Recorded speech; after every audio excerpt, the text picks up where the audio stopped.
Hello, hello, can you hear me all right? Yes, good.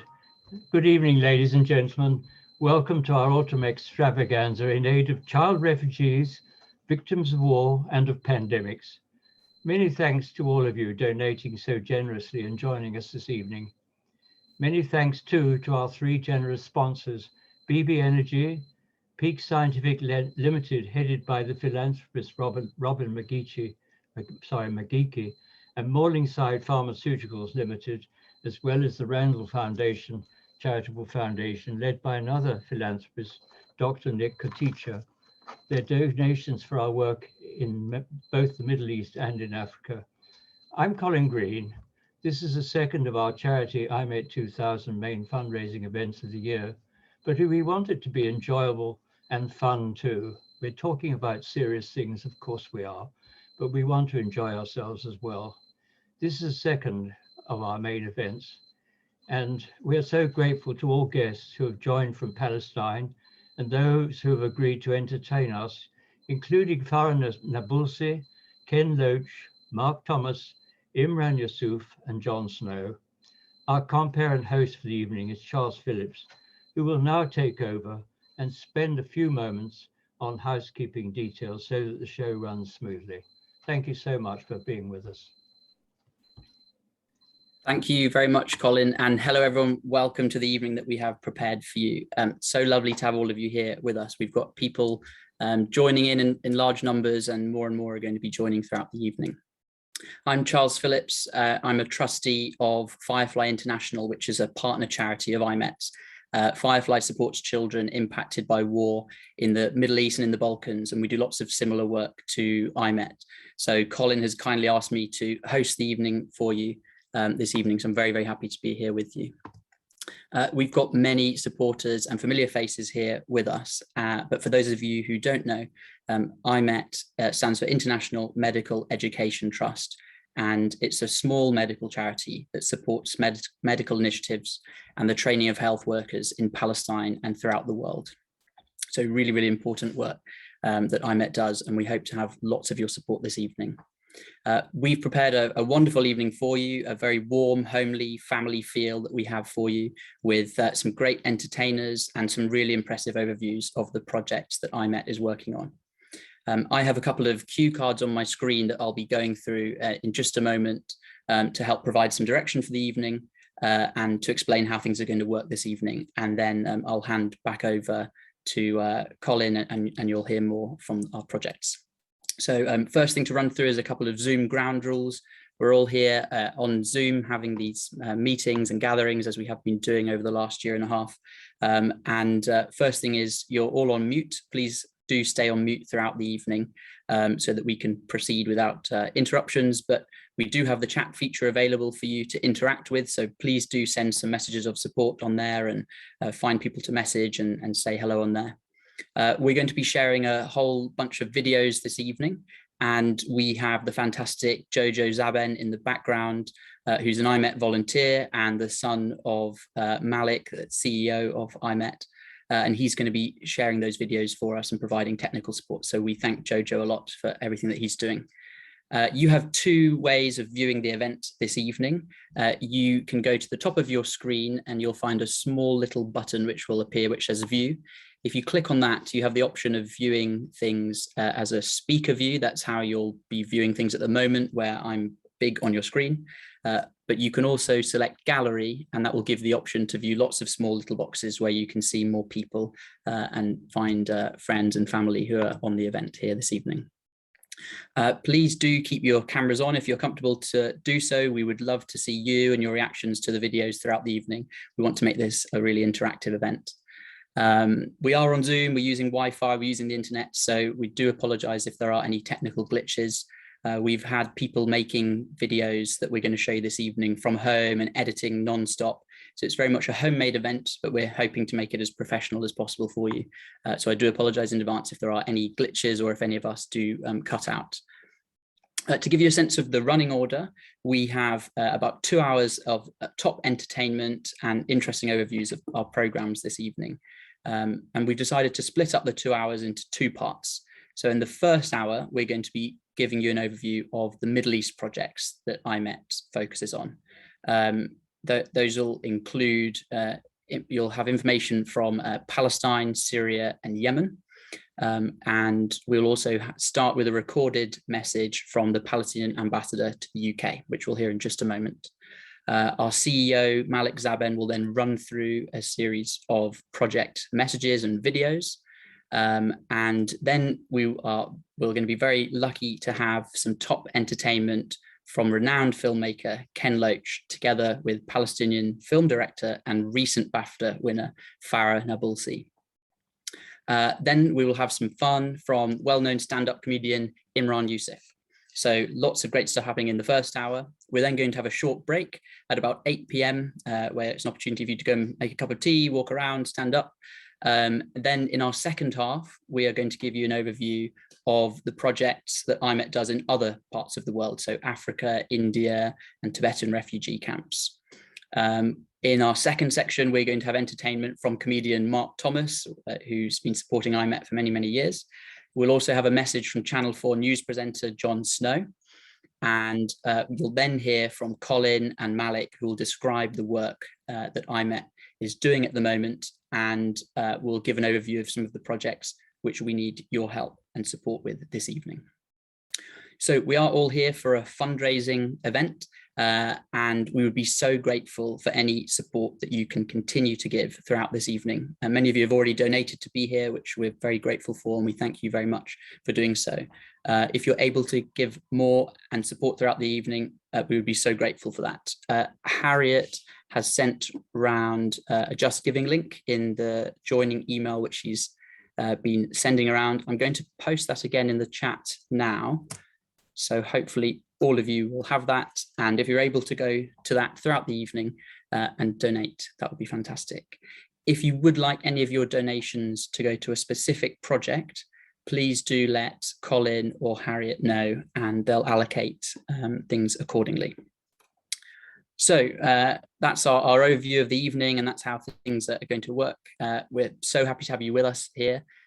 We're going to move to our first item of the evening, and it's my pleasure to introduce a pre-recorded message from the Palestinian Ambassador to the UK. He's prepared some very warm, welcoming and introductory words for us, and he wanted to be joining us this evening, but he's currently talking at the Labour Party conference in Brighton. So instead, he's recorded this message for us. I hope you enjoy it. Ladies and gentlemen, distinguished guests, friends, good evening.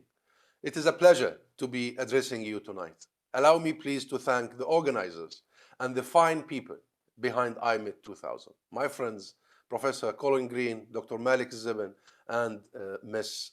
Harriet Paul.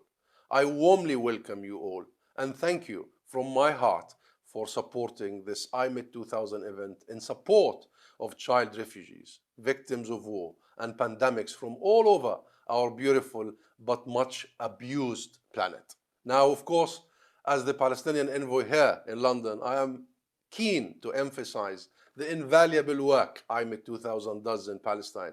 But I believe that the work IMET2000 does in Palestine serves as a model for much of the work done in the rest of the world.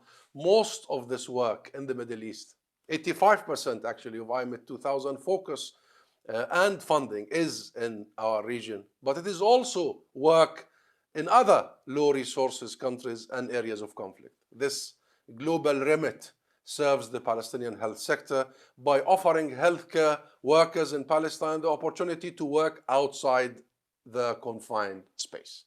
That serves two purposes. Palestinian health care professionals expand their professional and personal experience, and they serve as goodwill ambassadors for Palestine in the rest of the world. There can be no better goodwill ambassador than one who saves lives. As a more traditional ambassador myself, it is a skill I wish I could deploy. I would make some of my public outreach easier. But what IMET2000 is also doing is working with Palestinian model, is making a positive out of a bad situation. It is learning from oppression. I know Malik and Colin believe that through clinical research under occupation, military assaults, settler colonialism, apartheid, and the COVID-19 pandemic, they can develop a Palestinian model of management termed extreme health care of immense value in a rapidly changing and possibly existentially challenged world. I wish, of course, that we did not have to offer such a model. But until Palestine is free and Palestinians have their rights equal with all other people of this world, at least this is a positive outcome from a tragic situation. And if Palestine can help others, this is the least we can do. We stand in service of the world. We all need to. If there is one thing the COVID-19 pandemic has shown us, or should have shown us, is that this globe is one. We are one humanity. We are one family. Disease is one part of the world that can affect us all. Disease in one part of the world can affect us all, as we have just seen, just like injustice in one region of the world is injustice to all. There is no freedom, Nelson Mandela once said, without freedom for the Palestinian people. To which we might add tonight, there is no health without global health. And global health is so much more than merely physical well-being. It is socio-economic and political well-being. It is justice and equal rights. I believe, my friends, this is a central realization of the IMET2000 project, which I commend to you without hesitation. I thank you for listening, and I wish you a successful event and hope next time we all meet in person. Wonderful. That's fantastic to hear from the ambassador. We pass on our thanks to him for recording that message. It's now my pleasure to introduce the CEO of IMET2000, Malik Zaben, who is a Palestinian neurosurgeon, and he is going to be giving us an overview of IMET's work in Palestine over the last few months. Malik's going to be sharing a series of videos with us, and he's also going to be in conversation with some of our supporters. So you'll hear again from me shortly, and over to Malik. Thanks, Charles. Ladies and gentlemen, friends and supporters, it's great to be with you all tonight. Behind the scenes, our team and collaborators in Palestine have been working non-stop, providing aid and completing projects. As you will see, our work spans a wide range of activities, scholarships, and projects in support of the Palestinian health sector to enable it to cope with the pandemic and other difficulties and challenges imposed by the occupation. It's my pleasure to present you with this video that introduces our ground team and covers some of the work IMET2000 has been doing in Palestine over the course of the last few months. Hello ladies and gentlemen. Here in IMET2000 we enjoy working in a team which includes Ferdi, Alia, Ema, Mohammed, our founder Professor Colin Green, CEO Dr. Zaben, and our consultant Dr. Al-Haja. Here are some of the key achievements we have managed in the last 12 months.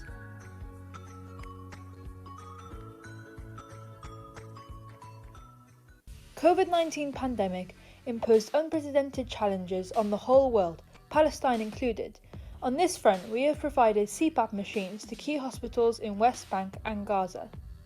Then we successfully delivered more than 60 oxygen generators to rural areas, particularly in Jenin, to alleviate pressure of the hospitals during the peaks. In addition, we launched a students-led campaign in Nablus, Gaza, and many cities to encourage people to wear masks, maintain social distancing, and get their vaccines done.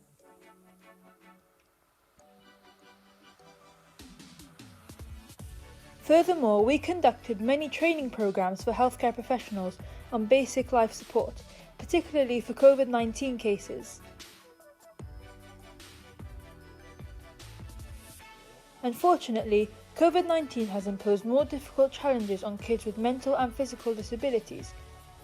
We have offered kids who come from a disadvantaged background treatment at 3 local charities, free of charge treatment sessions. After COVID-19 mental health project, we supported a music therapy session and a summer camp for children who fight cancer and other chronic diseases. Palestine situation is remarkably unique, as during the pandemic, Gaza became under military assault. There we provided an urgent need of medical supply to Al-Shifa Hospital to enable trauma operation theatres to cope with the mass casualties arriving each day.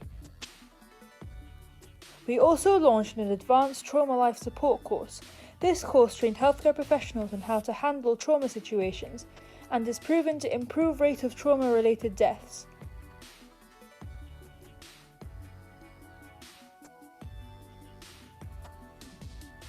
This course was delivered by IMET2000 trained staff.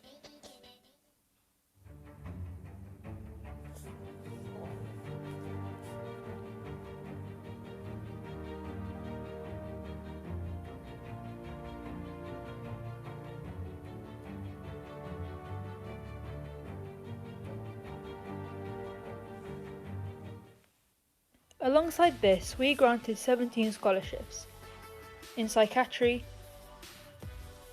neurosurgery, radiation oncology, community mental health nursing, oncology and palliative care, and occupational therapy. Thank you for all of your support.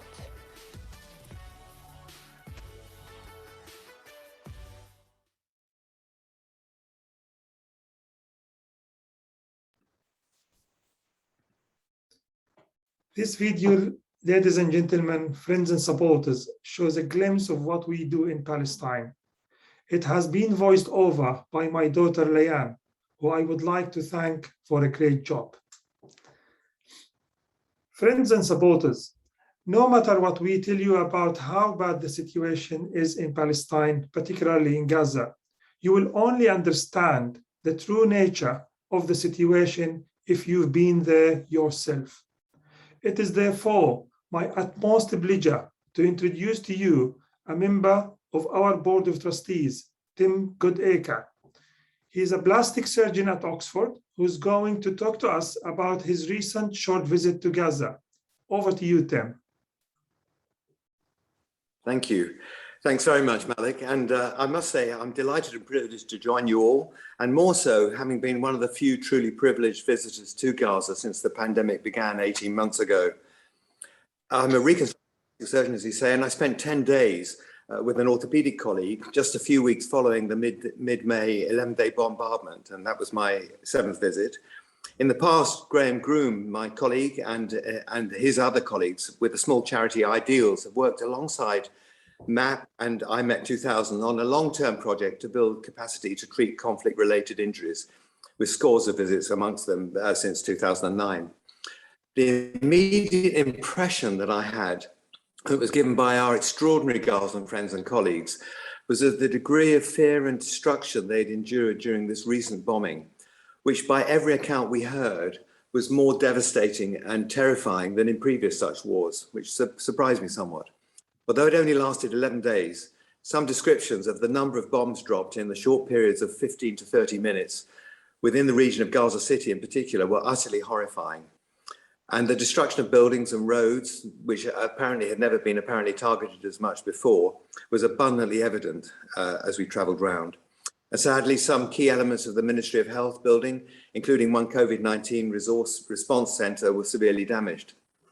You'll all know these statistics and the deaths, but it is something else to hear it firsthand. This visit, I had the opportunity, more than before because it was a longer visit, to meet and hear the stories of family groups, experience what incredible hospitality that Gazans will give us, and individuals who were living in the bombardment zones, and including senior health figures, including the Deputy Minister of Health, Yusuf Abu Raish, who to me is, he's a paediatrician, but he's one of the most statesmanlike medical leaders that I've ever come across, I think, bar none. And to hear it firsthand what such terrifying experiences are like in such a place, when the only strategy sometimes for endurance is to huddle together as whole families of all age groups for mutual mental strength, and to know that if they're unfortunate and get hit, they'll all die together. I'd never really understood that before hearing it from several families, why they actually all group together. Our work has been primarily to offer some support and partnership with a truly exceptional group of medics and surgeons in that beleaguered and what's seemingly often hopeless confined territory.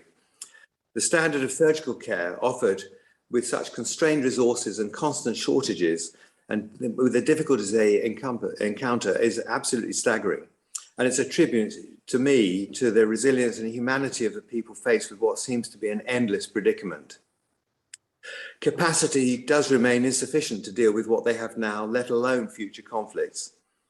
We've great hope that training for orthopedic and soft tissue injury plastic surgeons will be dramatically improved in the coming year or two, and that we'll continue to reconnect our Palestinian colleagues with the wider medical and surgical worlds with these links. It was fantastic to see how superbly they had managed during the prolonged period of complete isolation that the pandemic produced, and how they'd worked alongside some longer-term partners, MSF in particular, MSF France and Belgium, to manage the dreadful caseload they face week by week. There's still, I'm afraid to say, however, a legacy of horrendously damaged limbs and bodies following the conflicts in the past and the Great March of Return from 2018 onwards, in particular, that saw over 5,000 catastrophically mutilated limbs on those shot by snipers close to the boundary fences. Whilst I was there, I asked several people what they thought were the most pressing health provision needs. And I was invariably met, surprisingly to me, with the answer, and that was mental health provision and management. IMET has that right at the forefront of its projects, and I can't urge you more strongly to dig deeply to support this work. After we left, there was another COVID epidemic. Another wave came through Israel and Palestine, and the ability to travel again has been locked down until much more recently. And the world media attention moved rapidly on to Afghanistan. People in Gaza often feel forgotten. And so links such that IMET give, alongside visits and regular contact, I think it seems appreciated much more than we imagine. So this time, as sometimes before, for me, the most heartbreaking moment sometimes comes when I cross back through the deserted areas border post and re-enter a world that seems so painfully different. Without the privations of 2 million so close by, those who are able to revel in the beach life of Tel Aviv and so much else that we all take for granted.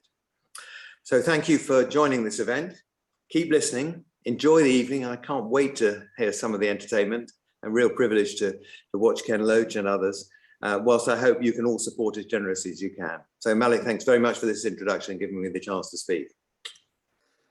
Thanks, Tim. Thanks for sharing this experience and giving us some insight to what's going on in Gaza, but also more importantly, thank you so much for yourself and your colleagues for volunteering and for helping out.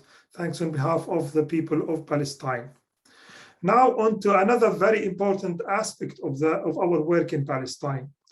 Like Tim just hinted to you, it's our work on mental health, particularly to do with child mental health. We use money raised by you, the great IMET2000 supporters, to work all year around to help local Palestinian charities and projects to alleviate the suffering of children with disabilities, particularly those who come from disadvantaged background or from the refugee camps. This video gives you a good overview of our work in this sector.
برافو عليك. شو بتعمل البنت؟ بنت تعمل ساندويشة.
Supporters and friends, as you know, smiling is a free therapy.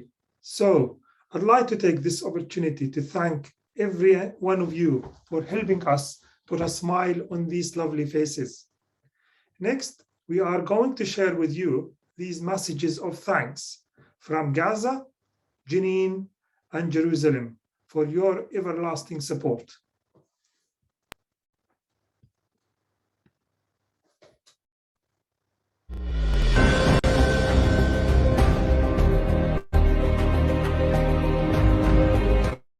وزارة الصحة تشكر مؤسسة IMET 2000 التي قدمت هذه المنحة بإشراف من مؤسسة باما. هذه الشحنة مكونة من أدوات جراحة العظام، وهي أدوات تلزم في ظروف الطوارئ والعمليات الجراحية. والعجز في ميزان الدواء تجاوز 46%، والمستلزمات الطبية الخاصة بالأدوات الجراحية والأدوات الطوارئ والعناية المكثفة تتجاوز 33%. فلذلك نحن نتكلم عن عجز كبير في ميزان الدواء في غزة.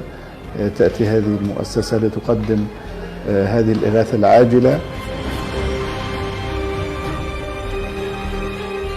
نحث المؤسسة على تقديم المساعدات بهذه الطريقة، لأن هذه المستلزمات مهمة جدا وطارئة، فندعوها إلى استمرار عملية التزويد للوزارة وهذه المنح الطارئة.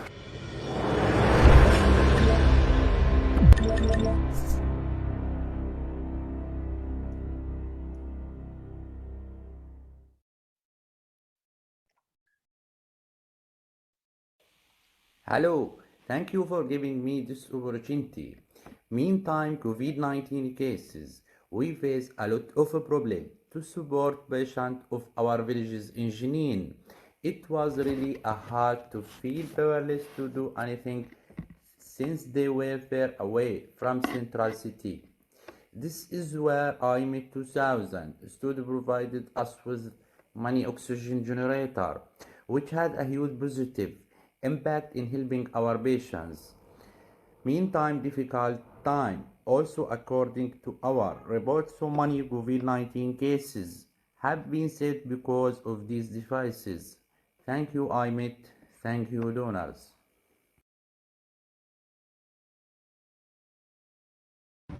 My name is Dr. Duha Bishtawi, one of the intern doctors at Rafidi Hospital. I want to express my gratitude for IMET2000 for giving me and my colleague the chance to attend basic life support training, which has a huge impact in our medical life, in helping patients and saving lives. Again, thank you, IMET. My name is Mahdi Jamal. I am a senior resident at Al Maqasid Hospital, Jerusalem. It was a great chance that we and my colleagues participated in this course, ATLS course, Advanced Trauma Life Support, according to the situation in Palestine, and that we under incubation.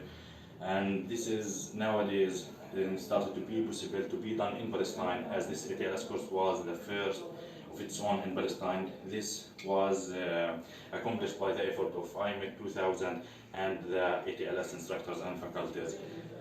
Thank you for all teams that participated in making this possible and happen in Palestine. It's so lovely to hear all of those messages of support. And thank you, Malik, very much for explaining to all of us about how important IMET's work is in Palestine.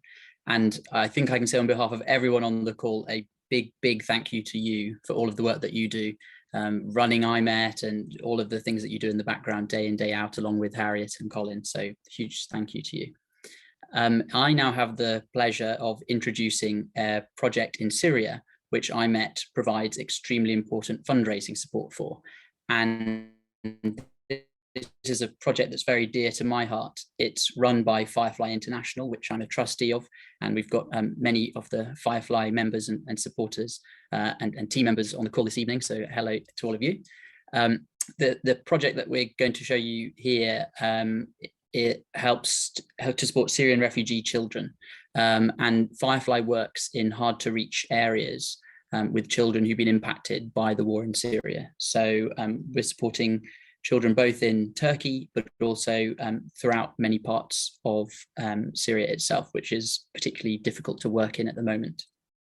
I was very fortunate to actually visit the center, which you're going to see a video message from. I visited the center in June this year, and I met Fadia, who is the Syrian director of our center.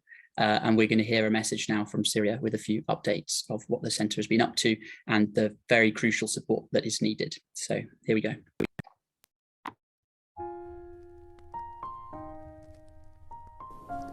Hello everyone. I want to speak about our job in Firefly Syria. Our job is very difficult and we have many challenges, but we must continue to face the shocking truth about Syrian children today.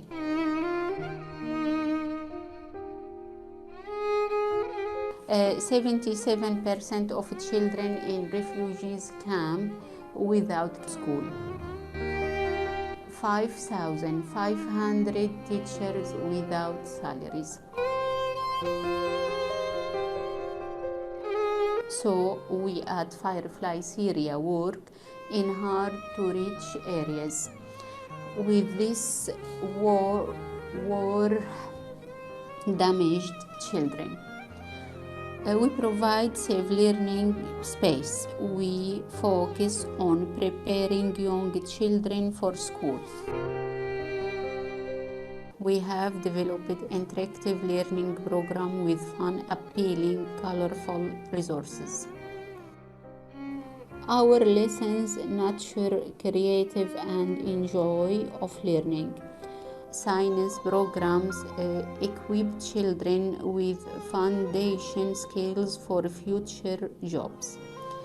We believe in building teacher skills through training and mentoring, improve educational standards.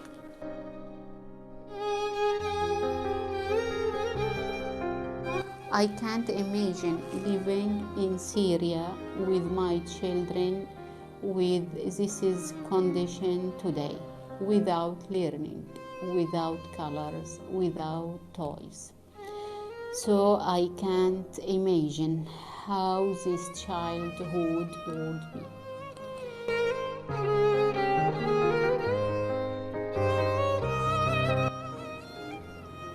Please think about these children as our children, and please give generously so we can continue this very important work.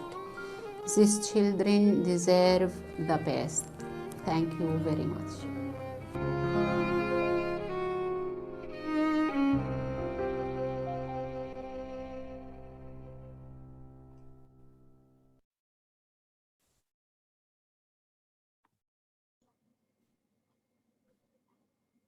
Colin, it's now over to you.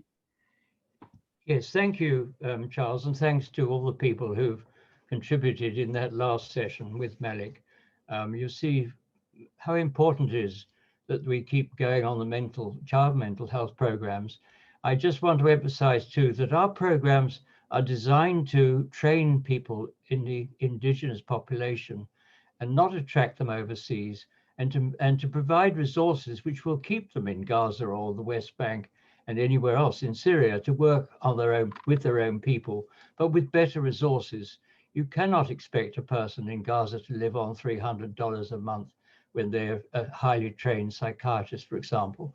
So we're trying to keep the process going where we train people in their own countries to stay in their own countries and not join the brain drain to the Gulf or to America or to UK. So I just want to finish off this session on the Middle East, just introduce to us a very small program we started in Yemen.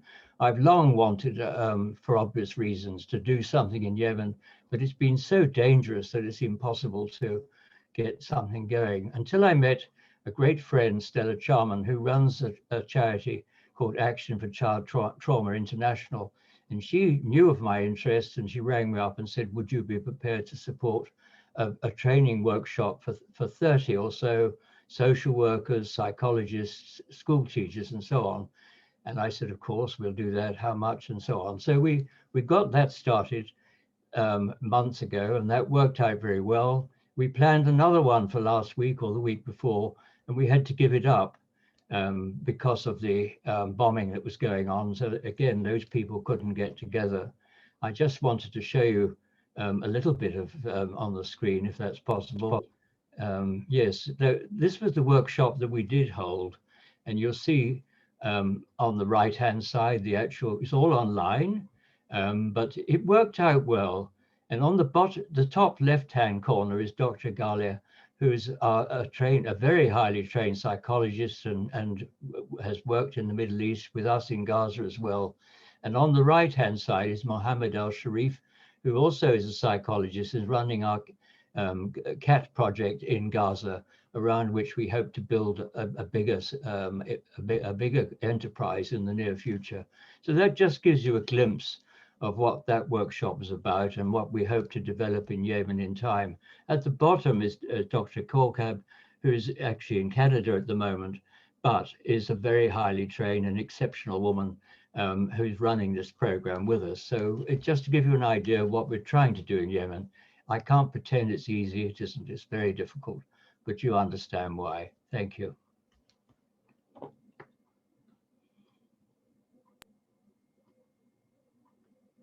We're now going to hear from Farah and Ken, and I think, Colin, you're going to do an introduction.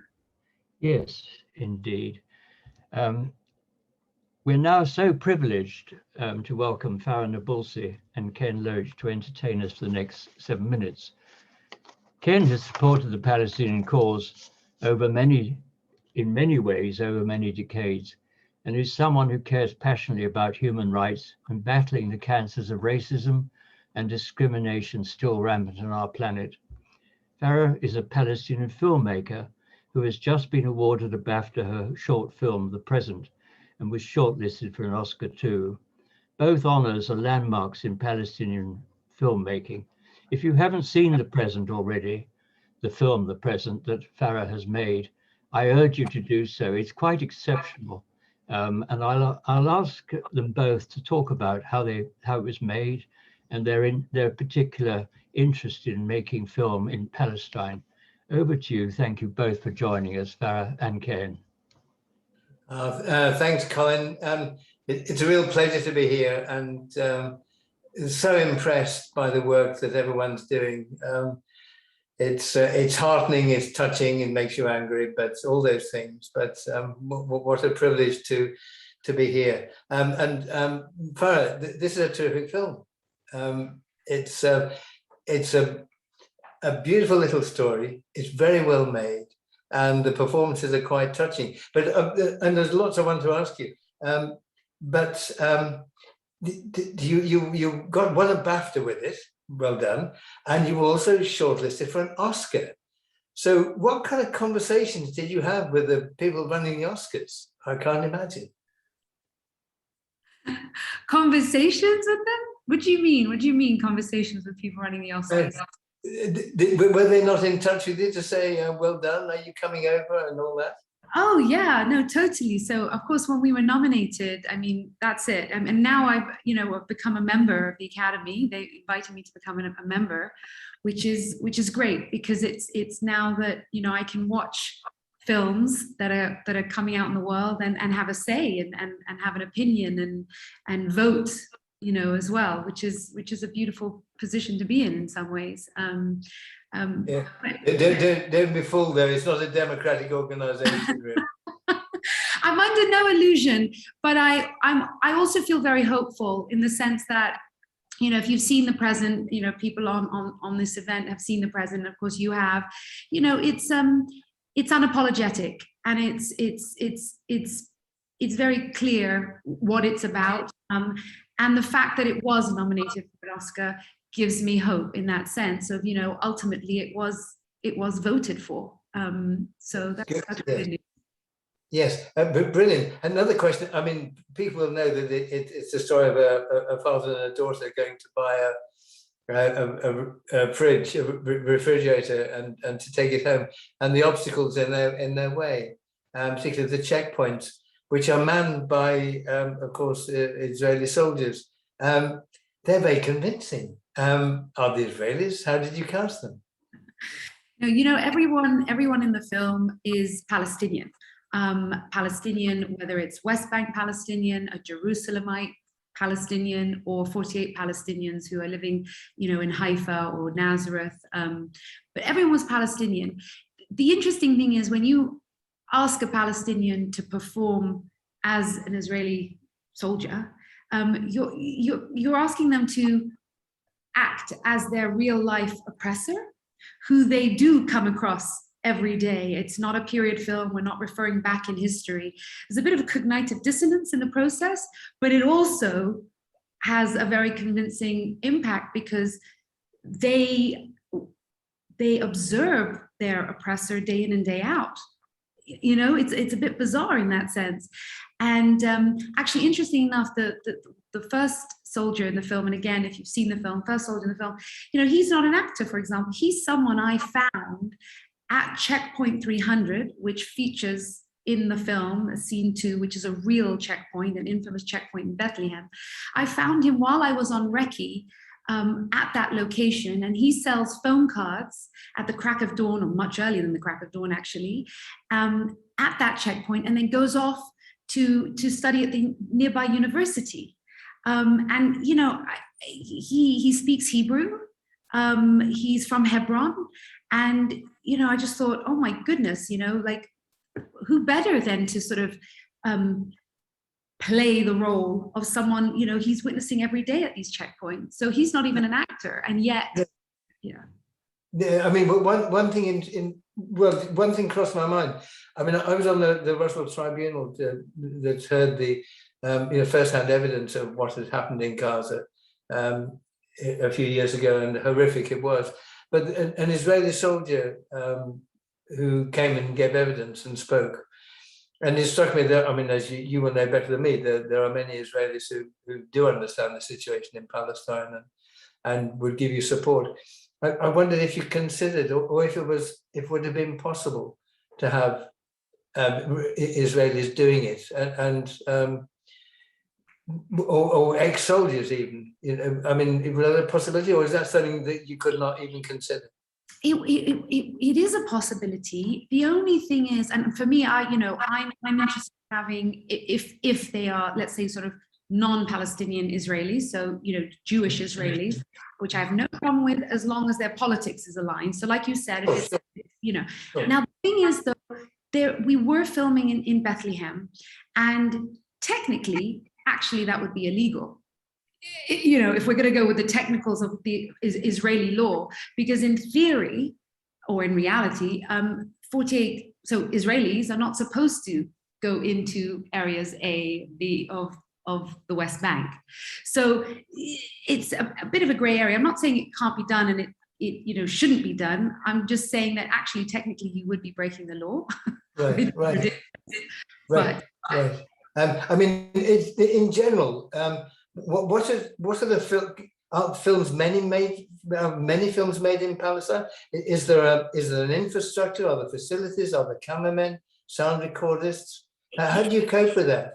Yeah, no, there is, and there's a beautiful art school and film school called Dar al-Kalima in Bethlehem, for example, where people are studying cinematography and directing and things.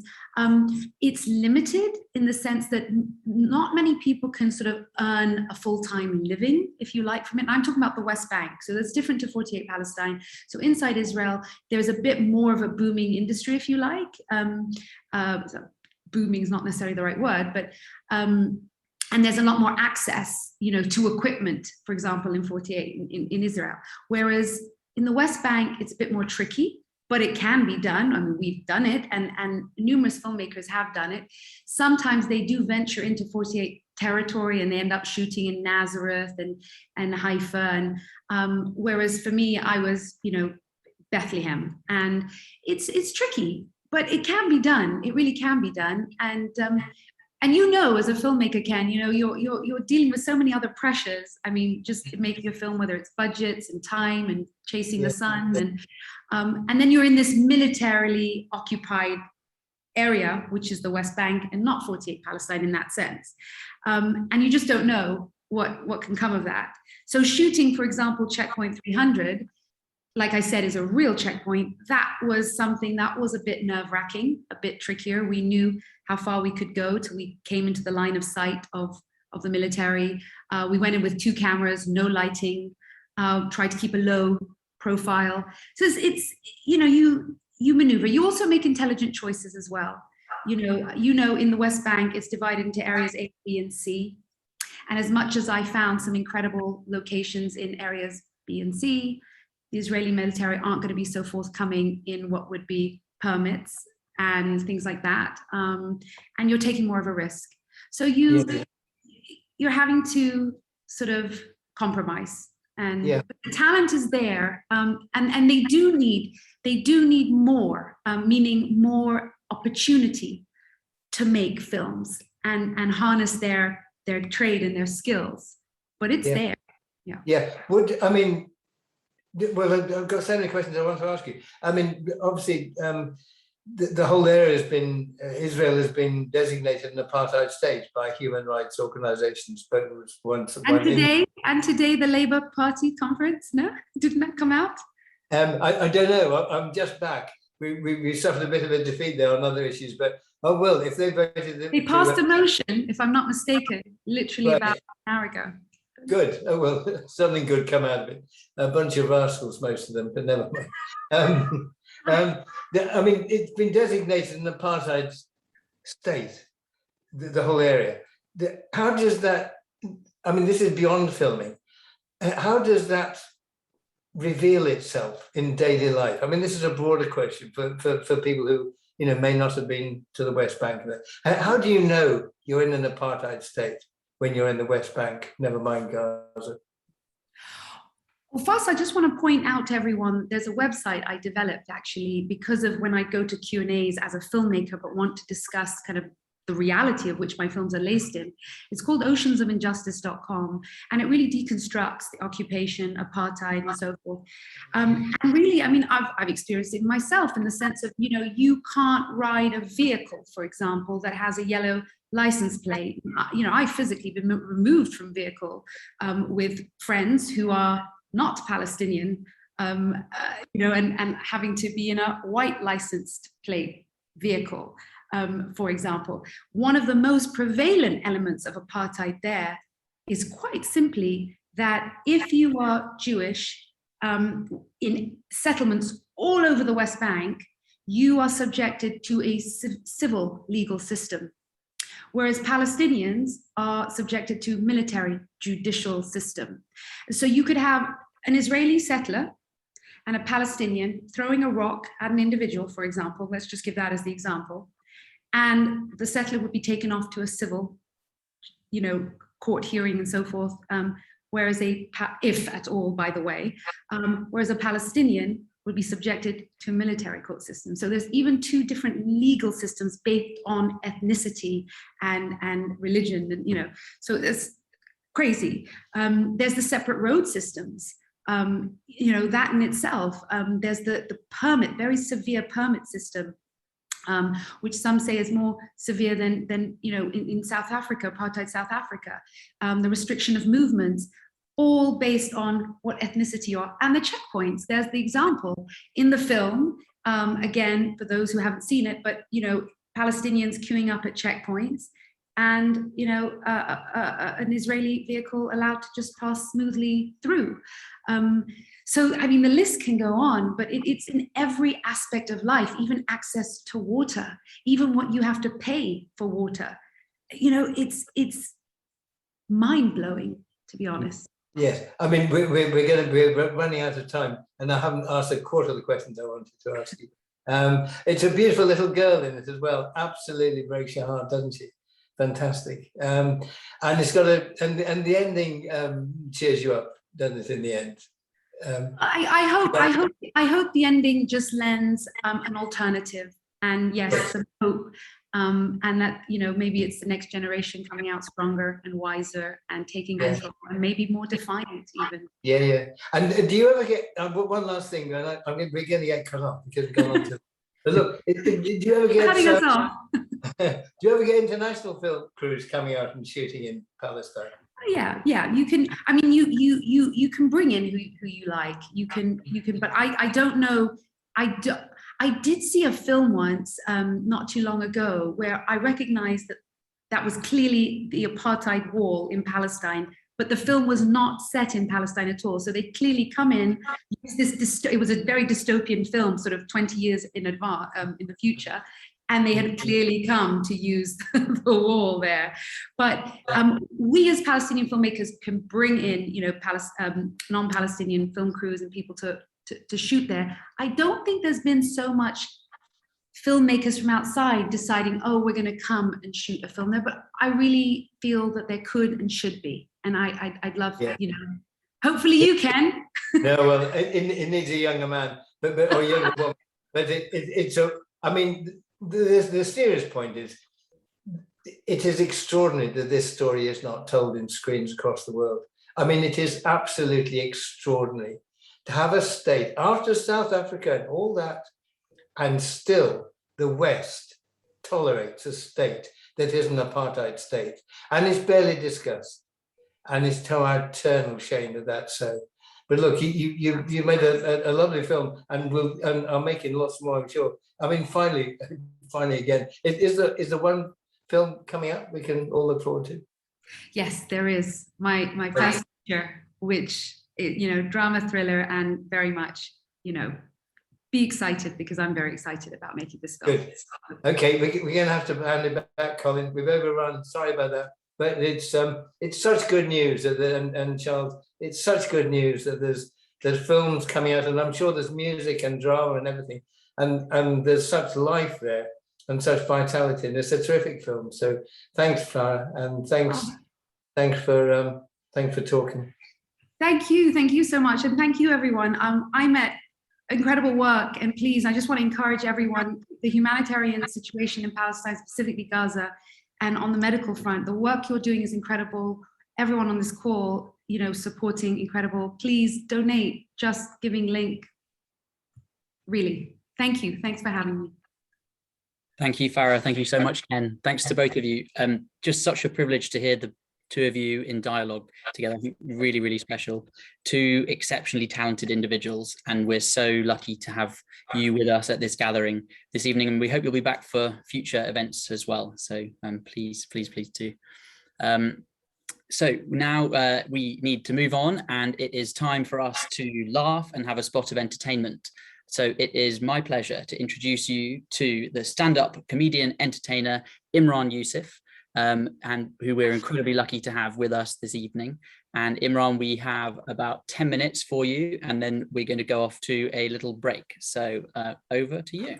Awesome. Thank you. Salam, shalom, salam, salam, salam, shalom, and hello, namaste. Sat Sri Akal, everyone who's here, thank you very much for having me. I'm Imran Yusuf, the very first comedian of the evening. I'd like to invite you to temporarily unmute your microphones, just so that when I tell a joke, if you find it funny, I can hear you laugh, because if I spend the next 10 minutes just telling you stuff that I find funny, I might have to need a fundraiser to cure me of the trauma that I'm going to go through. So feel free, if you want to join in and laugh, if I say something funny, let me know. Hello, so my name is Imran Yusuf. It's a pleasure to do something with IMET. I've been to the West Bank twice in my life. I went first time in 2006 as part of a personal pilgrimage, and the second time I went out in 2017 with Medical Aid for Palestinians alongside the great late Jeremy Hardy. And it's great, you know, the Holy Lands are very important, and as if you've been there, you can see very unholy behavior on behalf of its occupant. And the first time I went there, as you can imagine, I met with the Israeli Ministry of Defense, and they asked me a lot of questions, particularly what was my father's name and what was my grandfather's name, to which I replied, Dad and Granddad. I don't know why this is relevant. I mean, they're not with me. So I don't know why they were so interested in my family history. And often it's such a relief to do this kind of gig, because often when I'm in the comedy clubs, I have to humanize myself to an audience that might not be used to seeing people like me. And I have to constantly remind people that, you know, they don't have to worry. I'm not one day going to run off to the Middle East to join a bunch of religious extremists that think they can kill anybody they like. I mean, just look at me. I mean, they're not going to let me join the Israeli army, are they? So I thought this might be the audience for that kind of material. I know there's people joining us from all over the country, possibly from other parts of the world as well. And I feel that it's only right for me to extend a warm traditional greeting of where I'm from to where you are. So I'd like to welcome you here virtually to Londonistan, the capital of Great Britain. This is what we're calling it now. I hope you got the memo. This is all the work of Mayor Sadiq Khan, you may have heard of. If you don't like Mayor Sadiq Khan, well, imagine how much more you will hate him when he becomes the Prime Minister. So, I hope you enjoyed that, because if you don't, you're going to hate the rest of this routine. As you know, Mayor Sadiq Khan is single-handedly responsible for all of the knife crime in London. It is personally his responsibility. He started it all. Because those of us who've lived in this city for decades can remind you, before Sadiq Khan was mayor of London, there was no crime in London whatsoever. Yeah, it was an amazing utopia where we used to talk to strangers like we were Northerners. It was weird. And then Sadiq Khan came along and he started handing out knives to everybody, encouraging them to go on stabbing sprees. Yeah? You might have seen this reported on page 3 of the Daily Mail, right underneath that picture of Katie Hopkins with her cock out. That's a bit of profane imagery of the night. There'll only be one more bit of swearing, and I promise you we'll go back to being a little bit more sensible. But it's I understand this word Londonistan has emerged because of a very real demographic change in the city, and it's something we should be aware about and something we should be able to discuss. And what's happened for the very first time in London's history, those of us who belong to the multitude of minority communities have collectively grown into becoming the majority, and those who were in the majority have slowly declined into becoming the minority. And this concerns some people. Like, what does it mean for the future of this city? Its language, its culture, its religion, its entire identity. And if you're concerned, I understand. It doesn't make you a bad person. But I've got to admit, part of me looks up to the heavens, to my ancestors, and says, we have taken the capital. So, right. See what I'm saying? It's the soft jihad that wins in the end, right? We've got to think about the long game, right? It's the soft jihad is the good jihad. The hard jihad is the bad jihad, right? See, Gandhi ji knew what he was doing the whole time. He was like, hey, peace and non-violence, get a passport. Have you tried yoga? So normally at this point in a mainstream audience, there'll be some people are laughing and somebody else going, this is how it starts, stop him. But I think it is a cause of concern, is that as the demographics change, one of the concerns is that would it change the law? Now, one great thing about Britain is that we have law and order, but just because we have law and order doesn't mean that we have justice, because there's always caveats and there's always a way for bad guys to get away with the crimes that they've done. So if the demographics are going to change and the law is going to change, perhaps we should replace the law with a law that equates to greater justice. And that's what I was thinking, that we should scrap all the laws that we have in this country and replace it by one supreme law that truly encapsulates the British spirit. And it will be this, that you can be prosecuted to the full extent of the law if it is found by a jury of your peers that you have taken the piss, right? If you take the piss, you got to answer to the law, right? Now, there's obviously the spectrum of crime and punishment here. Let's say, for example, you're driving 35 in a 30 zone. Well, you know what? You're taking the piss, slap on the wrist, maybe some points in your license, taking the piss. Let's say you're driving on the wrong side of the road and you accidentally kill a 19-year-old boy, pretend you got diplomatic immunity and piss off back to the United States. Well, you've just taken the fucking piss and deserve to go to jail, right? And it's horrific. And the way that the British government and the American government have treated Harry Dunn's family has been disgusting, right? We've not had the courage to tell the Americans to extradite her, and the Americans won't extradite her. They won't even reveal what kind of role she played when she was in Croughton, which from only we can deduce that she was a spy, and clearly a very shit one too, right? And what I found is that it's really good to see how the country has come together in many parts. Even people in America have come together to stand up for Harry Dunn's family. And this is a beautiful moment, a very heartwarming moment where I see that we stand up for each other, because through standing up through each other, we understand that compassion doesn't belong to any one group of people. It's for all of us to share, especially with others who may not look like us and maybe others that we don't even agree with. And it's one of the reasons I realized that outside of comedy, I have to get involved with the British Jewish community. And one of the things that I do, apart from this, is to get involved in Muslim and Jewish workshops, right? Now, not as much fun as they sound, I promise. What it involves, you get a room, we fill it full of Muslims and Jews, and we all sit there and try and not talk about the Middle East for 5 hours, right? And you get a bit awkward, pulling funny faces. Then eventually I lose my mind and I've got to say something. And I look over all the Jewish people and I go, hey guys, wasn't that Abraham great? And they'll be like, legend. It's like, hey, what about that Moses? They're like, oh my God, that's our hero. Yeah. And that Jesus, well, actually, that one didn't work out. There was an incident, you see, because he was being kind to everyone and no one had seen that before. And one thing led to another. And now you got Easter. So this might be too soon for some of you. Strap in, it all comes from a good place. Then I'm like, well, finally, we're not going to tell you about Muhammad then. Yeah, no, not the one that plays for Liverpool. So after we've not achieved anything, we all get a bit hungry. And I'm like, look, guys, if we're going to make peace between our communities, come, let us sit together and break bread together like a family. Because if we can eat around a table like a family, we can truly become a family and cease this pointless conflicts. All right, so what would you like to eat? And every time somebody always goes, I know, falafel and hummus. Like, for goodness sake, can we eat something else, right? Can we try a different cuisine from another part of the world? Maybe let's have some Chinese food. But instantly that became an issue, because traditionally the Chinese love their pork. And if there's one thing that Muslims and Jews will agree on, we shall not be having any, thank you very much. And a lot of people have come to assume this because Muslims and Jews consider that the pig is this dirty animal. But what I've come to discover is that this is technically somewhat untrue. You see, when pigs roll around in the mud and the mud hardens in the sun, when it breaks off their skin, it removes all the bacteria. So technically, at least on the outside, pigs are actually quite clean animals. Pigs are also very intelligent.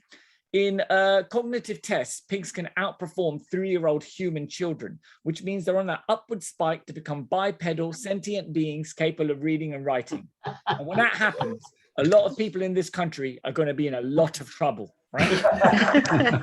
Because they're going to be out there at their pig university reading their little pig books going, what's this? Used to eat us.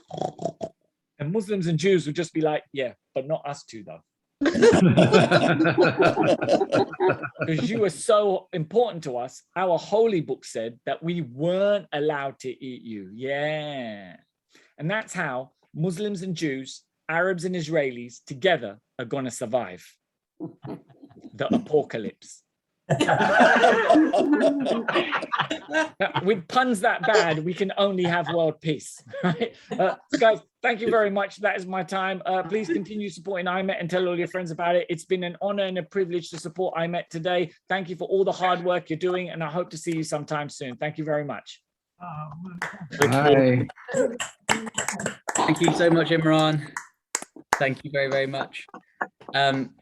Wonderful. Okay, we're now going to have a quick break. We've got about a 6 or 7 minute break for you, and we're going to be playing some music while we do so. So please go and make yourselves a cup of tea, go to the bathroom, walk around, and then come back. And we're going to be talking through more IMET projects, and you'll also be hearing from many more of our entertainers and items in the evening. So please do take a break, and we'll see you shortly. Jerusalema ikayalami ilondoloze uhambe nami zungangishilana Jerusalema ikayalami ilondoloze uhambe nami zungangishilana dawo yami ayikholana buso wami awukholana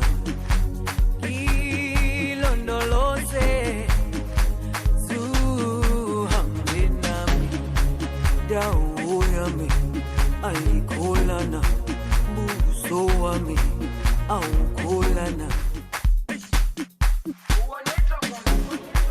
Jerusalema ikayalami ilondoloze uhambe nami zungangishilana Jerusalema ikayalami ilondoloze uhambe nami zungangishilana dawo yami ayikholana buso wami awukholana ilondoloze zuhambe nami dawo yami ayikholana buso wami awukholana.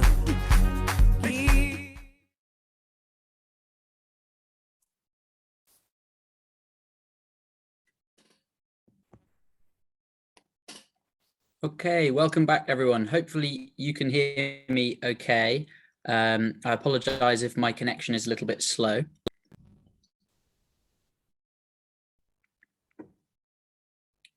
Yep, hopefully you can hear me okay.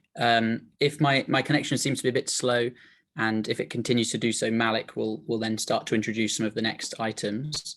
So welcome back. I hope you've had a good break, and a big thanks for the donations which have been coming in this evening. I've just posted our Just Giving link again in the chat, and I see that people have been going there already throughout the evening. So thank you for that.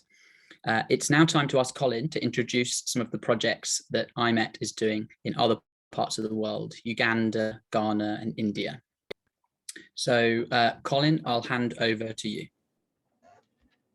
Thank you. Thank you very much, Charles.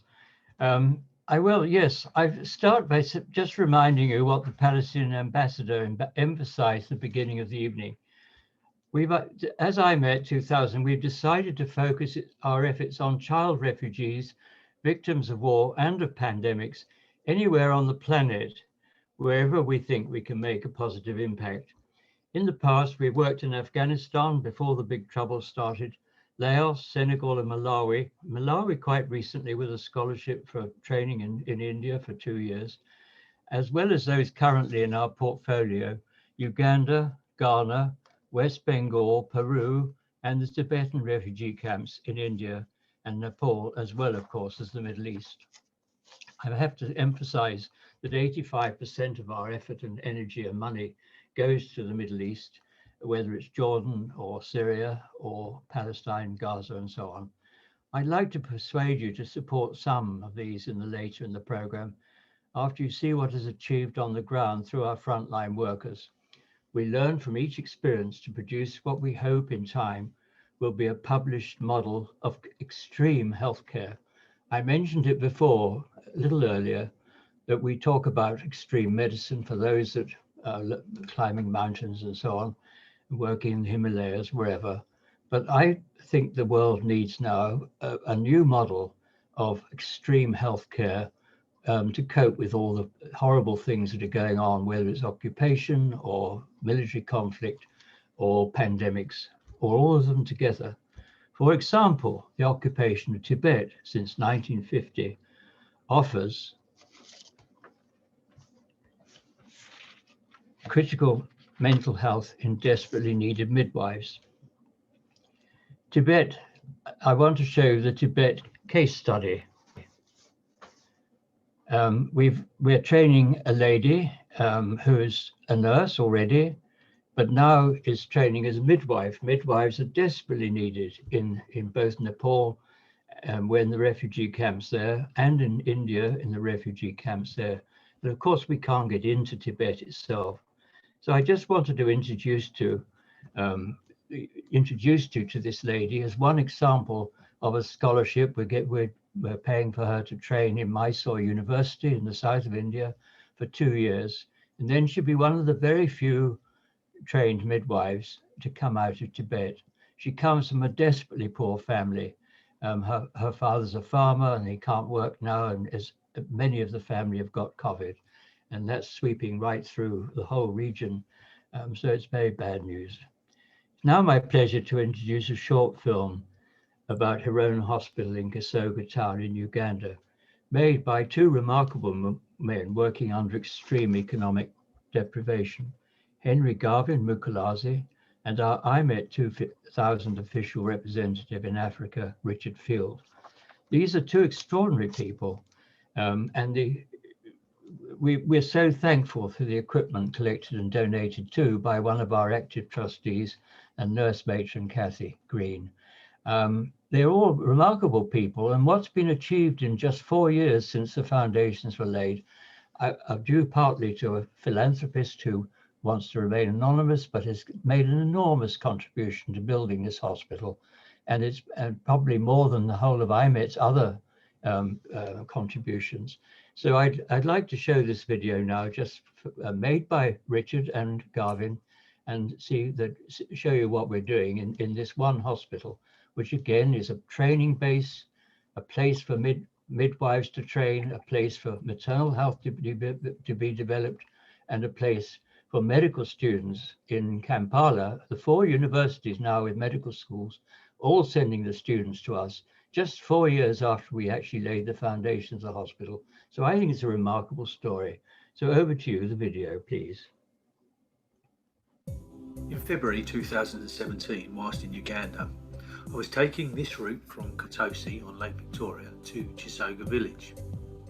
On this particular journey, I'd noticed a small medical clinic with a scan advertised. I'd never seen a scan in the village before. I went inside and I met Henry Garvin and his wife Rose. Dr. Mukalazi, Henry Garvin. I grew up in Chisoga village. I studied my primary school in Chisoga village, did my secondary and all my education in this area. From the time I was young, we had no health facility at all. We only went to the priests who were missionaries to give us medicine. And because of the fact that by then we had lots of malaria cases, I often fell sick, and I grew up having that in heart that at one time ex-Navy would have a facility in our village. And for that reason, I worked hard day and night to make sure that we started with something small, and we started off Herona Medical Center, which was in 2 rented rooms in Chisoga village.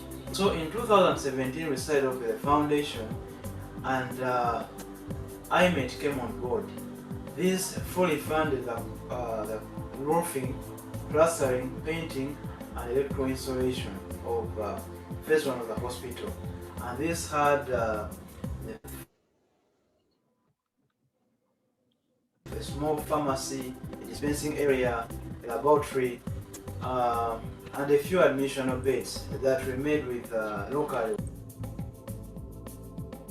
So we were blessed to have Professor Colin Green in 2018, who came to launch phase 1 of the hospital.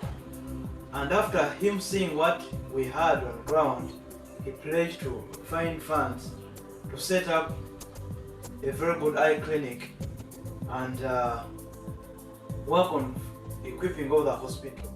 Next, Colin Green contacted Patrick Paul of the Paul Foundation. The Paul Foundation quickly came on board, and incredibly they funded the next phase, the basement project, which gave the hospital a permanent space for the eye clinic, an X-ray room, a theatre and a ward. And on completion of the basement, amazingly the Paul Foundation funded the 3rd phase, the ground floor.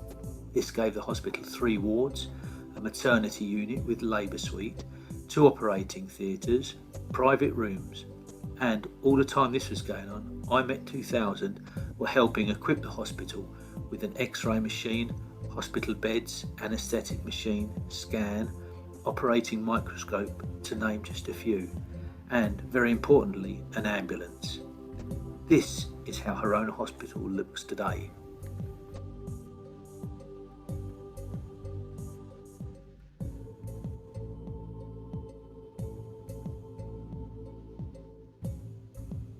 As a hospital, we lack oxygen.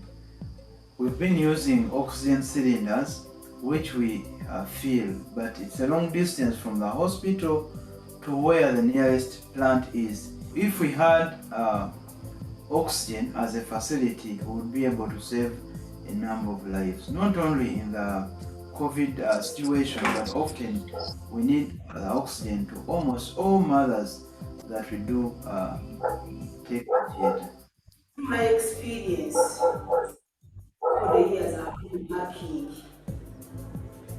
have been having a problem of oxygen, but it has intensified, especially during this coronavirus. Our eye clinic last year registered over 300 patients with cataracts. These are elderly men and women who can't afford surgeries in hospitals in town. So from last year, when we did the last free cataract surgery with support from IMET, we've not done any other camp, and these patients have been always calling us. So we need support to help these people restore their vision. In 2020, Herona Hospital did 20 free cataract operations funded by IMET2000. Dr. Susan Chichira led the team. Sinakulabawo ddwaliro ddala ate n'embeera neetebambi okumanya omuntu owawaasi abalala basiŋŋaana n'abamu abategeera. As Garvin said, Harona Hospital has come a long way in a very short time.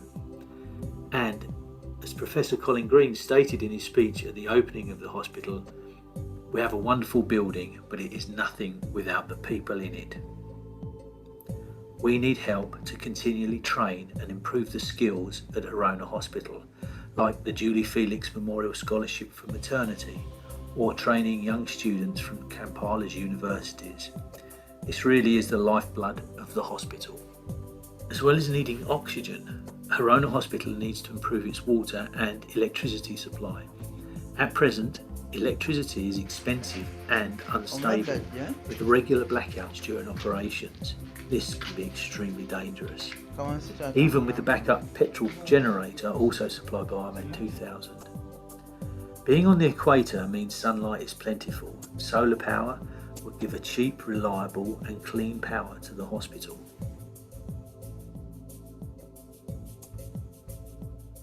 Thanks to the Paul Foundation, we have a hospital bed with patient monitor and oxygen.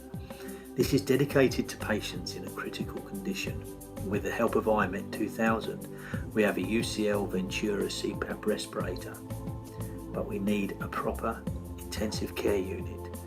Currently, critically ill patients are referred to expensive Kampala hospitals.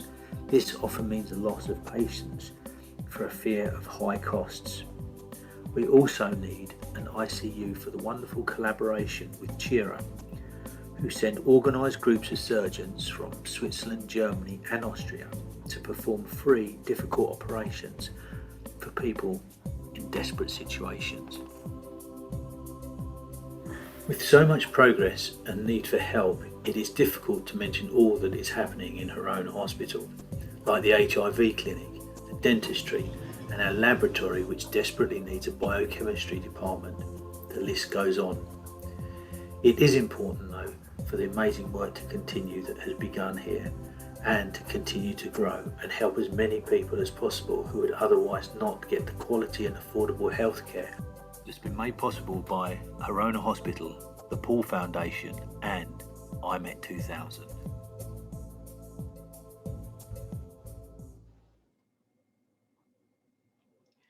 Thank you very much, Richard and Garvin. Now you see what I mean about what happens in a third world country with terrible poverty rampant right through the country, yet still managing to try and reach international standards with very little help really in terms of Western currency. We're talking about building that hospital from scratch to what it is today for about £460,000, and including staff running and everything. Can you imagine what that money would pay for in this country? It's quite remarkable.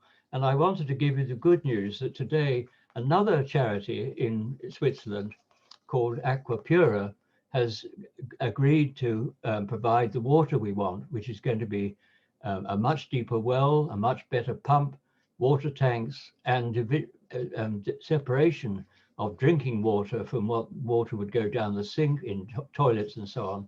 So I'm delighted about that. This is going to be worth about £40,000 to us. So this is yet another big grant that we've just got in the literally in the last 6 weeks. So I'm delighted about that. I now just want to introduce Sarah Gardner on a video, a clip, because she was pretty certain she wouldn't be able to be here tonight. And I've just learned that she's very ill, so she won't be here tonight.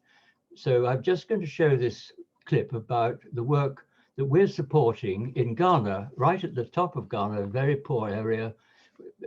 Food is, I mean, totally insecurity, and with climate change, it's getting worse. The desert is spreading right across Africa, and it's making growing crops much more difficult to feed themselves. So I'd just like to introduce this video clip of what's going on in Ghana. Thank you.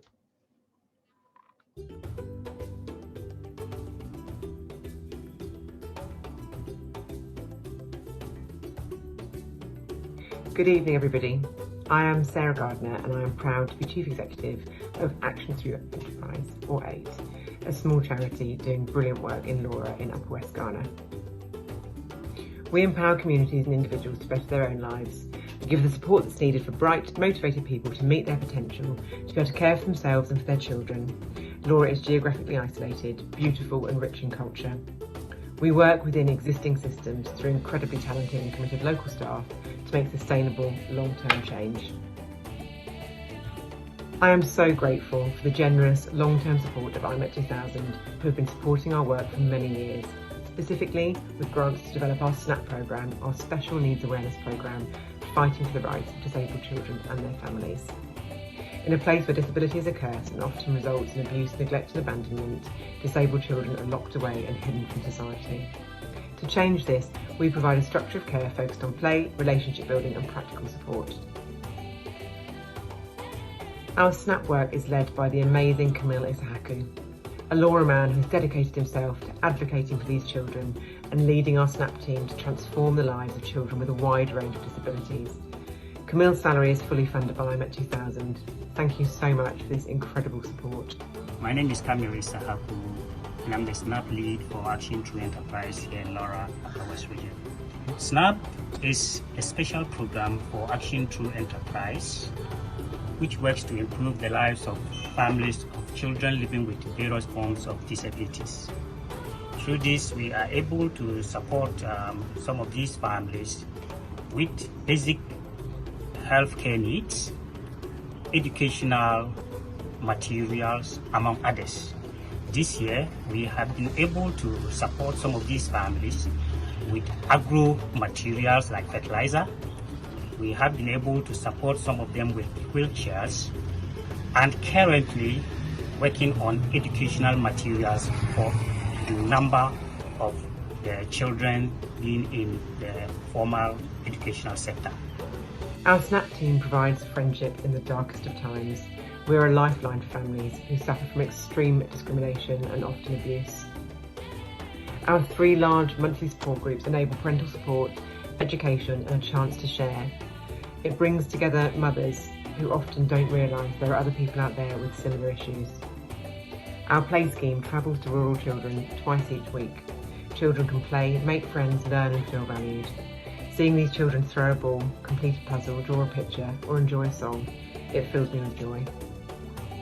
We advocate for our children to attend school, negotiating and funding for them to access education in the most appropriate setting. Some can go to mainstream school with the right support. Others can be supported to go to specialist schools.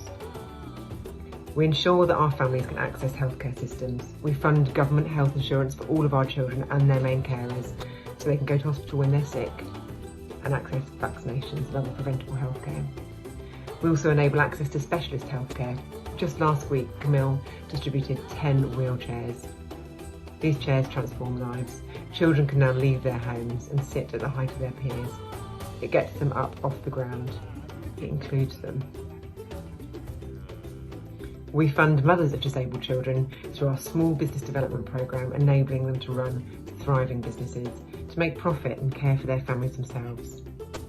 My role is important here because through this I am able to speak as their mouthpiece, linking them to the interagency units, talking about human rights services, social welfare division, National Commission for Civic Education, Ghana Healthcare Services, among others. We work with 170 families. We make a difference, but there is so much more to do. In 2022, we want to set up 2 more large support groups. We want to expand our play scheme. There are so many more children out there that need our help. I'm excited about the future, about the difference that AID and our SNAP programme can make. We are a small charity and we are doing huge work. Thank you so much to IMET2000 for your generous support, and particularly to the inspirational, kind, committed Colin Green, to whom I will always be grateful. Thank you. Through this, I know we can do it together. And with your generous support, I know we can all put smiles on the faces of these people that we support. Thank you very much.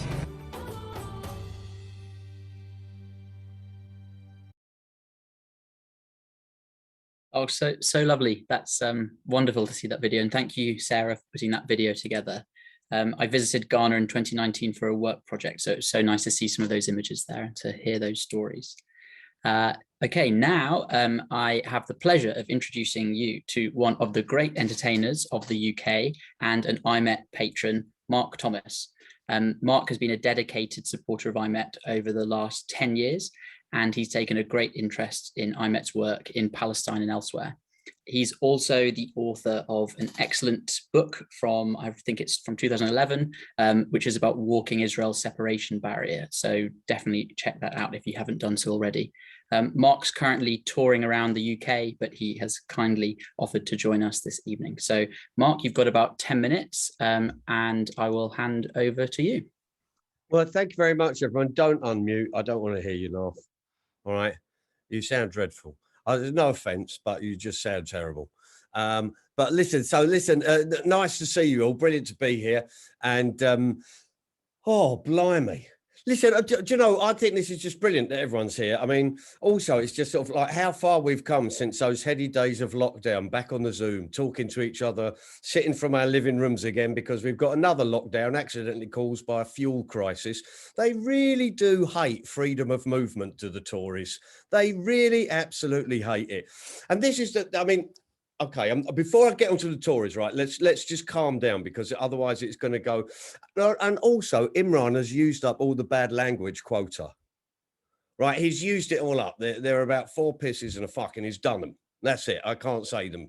So, look, I'll tell you a few things, right? First of all, I'm at that stage of my career where I do a lot of interviews with very, very, very, very, very local radio stations. And they have a very particular way of interviewing that once they get on the kind of train, that's it. It's going no matter what happens. So I was talking to someone in Warrington recently, and they just said, so Mark, have you been up to Warrington before? And I said, yes, I have. It was during the Stockport Messenger dispute, which was the most violent picket line between Grunwick and the miners' strike. The police baton charged everyone. And I was sitting in the back of a van that got the windows all smashed up, and we were all covered in glass.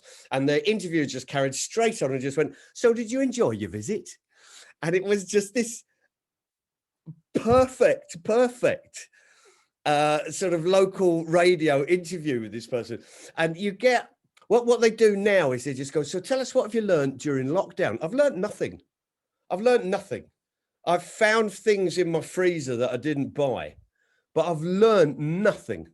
And they say, so what have you done? I've watched a lot of telly. That's it. And no, but you must have done. And eventually I lose my temper and just go, I've become diabetic. I hope you're happy. Now, I am diabetic. I don't know if there are any diabetics out there watching. If you are, if you could just sort of weekly raise. Yeah, brilliant. So we're in the D gang. There's loads of diabetics. I'm a type 2 diabetic, which is the type you have to work at. You have to work at type 2 diabetes. You have to overeat. You can't hang about. You've got to put the effort in. None of this type 1. Oh, I inherited it. The Tory diabetes is what we call that. None of that type 1 diabetes. Proper working class type 2 diabetes.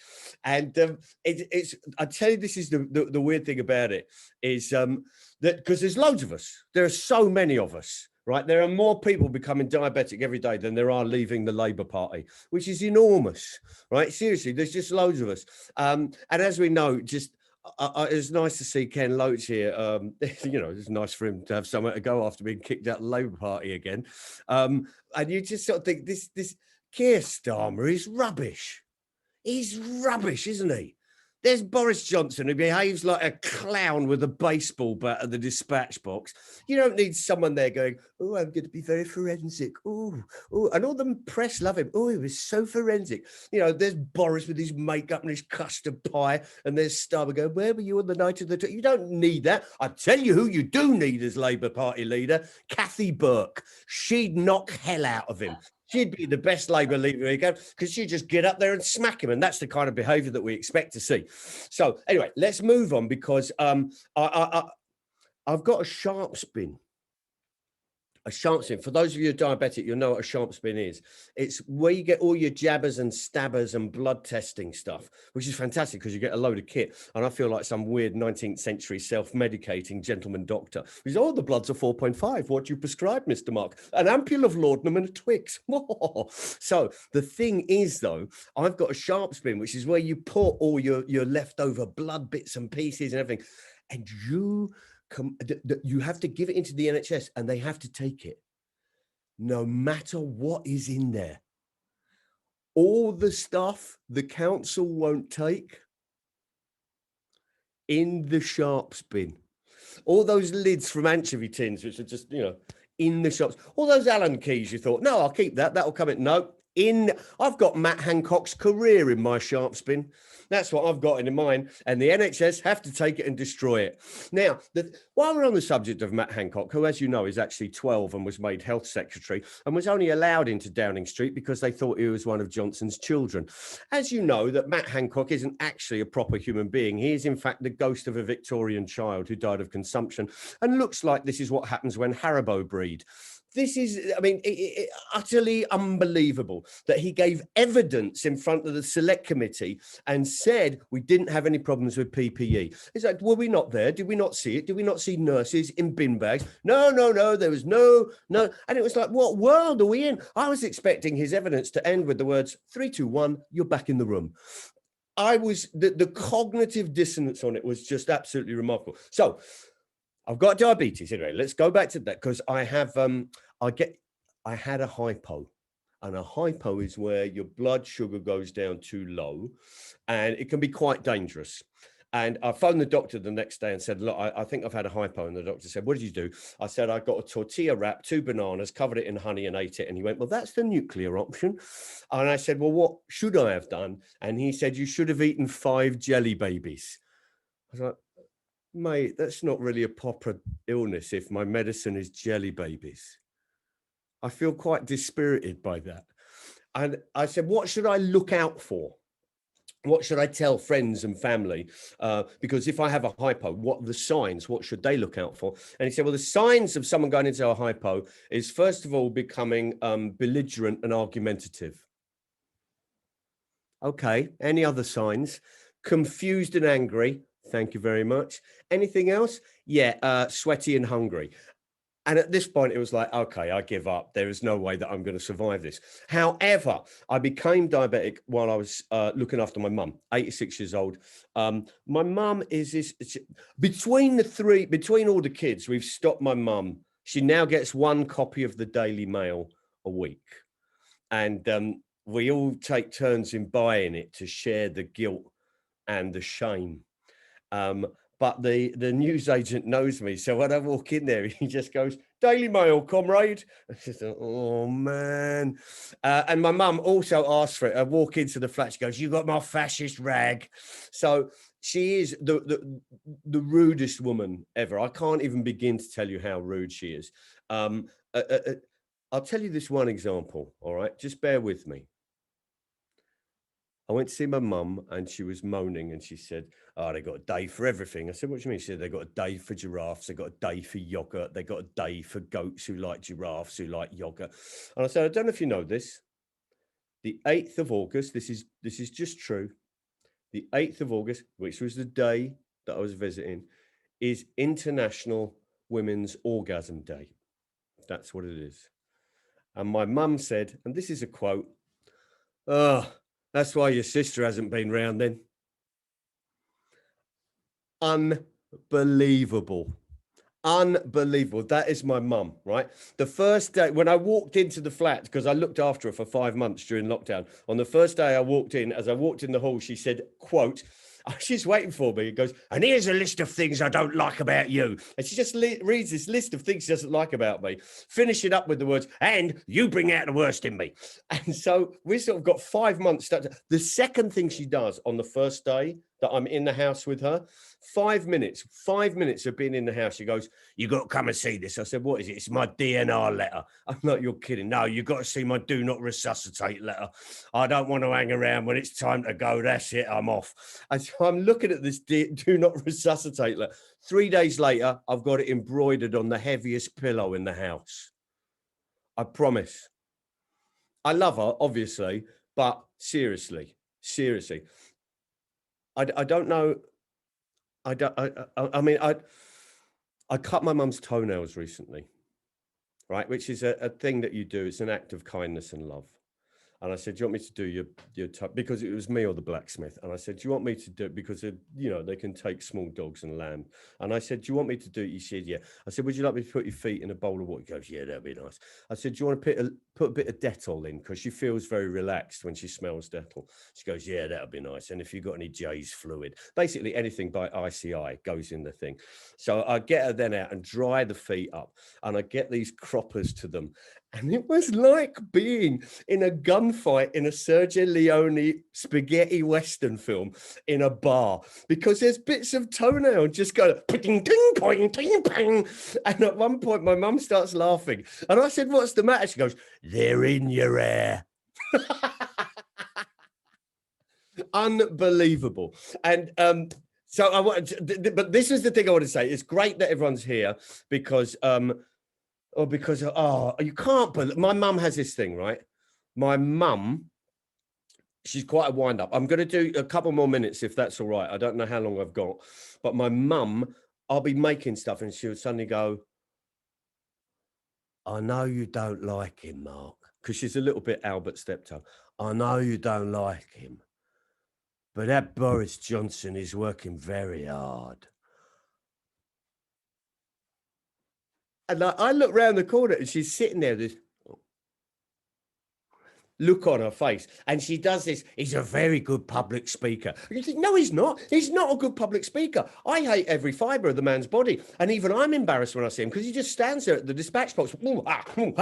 Tussle hair, fat Hugh Grant. Right, lie, bit of Latin. And you just think, this is like the Cookie Monster went to Eton. This is unbelievable. But he's a good public speaker. He appeared before the UN and talked about Kermit the Frog.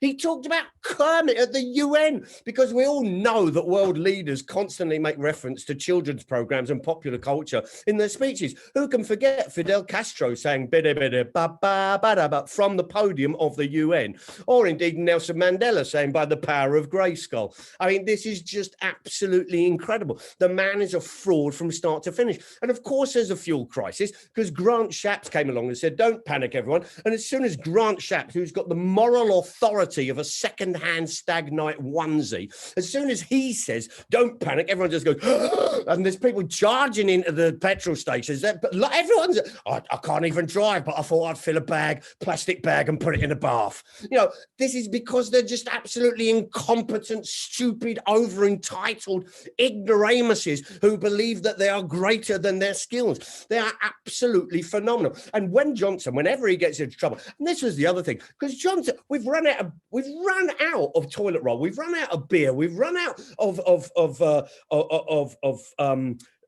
fuel, we've run out constantly of stuff, and Johnson's approval ratings keeps on going through the roof. And you think, actually, these Brexit people who voted for all of this, they don't actually care that much about Brexit. They don't actually care that much about Johnson. What they are is World War II reenactment fans, and they won't be happy until we've got blackouts, the Blitz, powdered egg, and are being dropped live onto Dresden carrying some firelighters.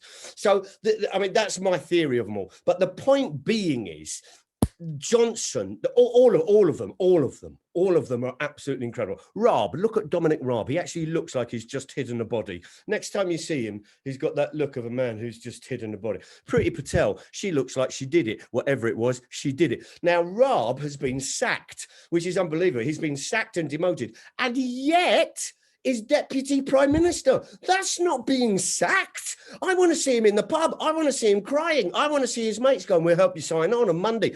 I want some of them to go, and there's a YouTube tutorial to help you do a bit of plastering. That is not being sacked. I will not be happy until Dominic Raab's next words in public are Deliveroo. That's a sacking. The fact that he ends up, this is kind of like, this is Eaton's version of fire and rehire. I mean, it's unbelievable. In a just world, Dominic Raab will be tied to the undercarriage of an American transporter jet and flown over Kabul for the rest of his natural life. In a just world, Priti Patel would have armbands put on her. We'd put her on the channel and push her towards France. In a just world, I don't know what we'd do with Johnson, but we'd have some smelling salts so we could bring him around and do it to him twice. Now, the thing about all of this is you then end up with Liz Truss. Liz Truss, who has been made Foreign Secretary because she's the only one they could find who's been abroad for work, because they're absolutely constantly on holiday. And all of them, Raab's on holiday, Kabul falls, Williamson goes on holiday, the A-level fiasco, Johnson goes to Chequers for a holiday, and COVID-19. And you think, are the Russians listening in? Are they sitting there going, they are blowing up the lie law, invade now?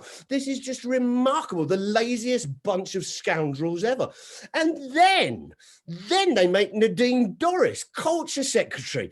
This is a woman who's actually written more books than she's read. And I don't know if you've ever read any of her books, because one of the Tories went to defend her and said, well, you know, lots of people have read her books. No. You're confusing the word read with started.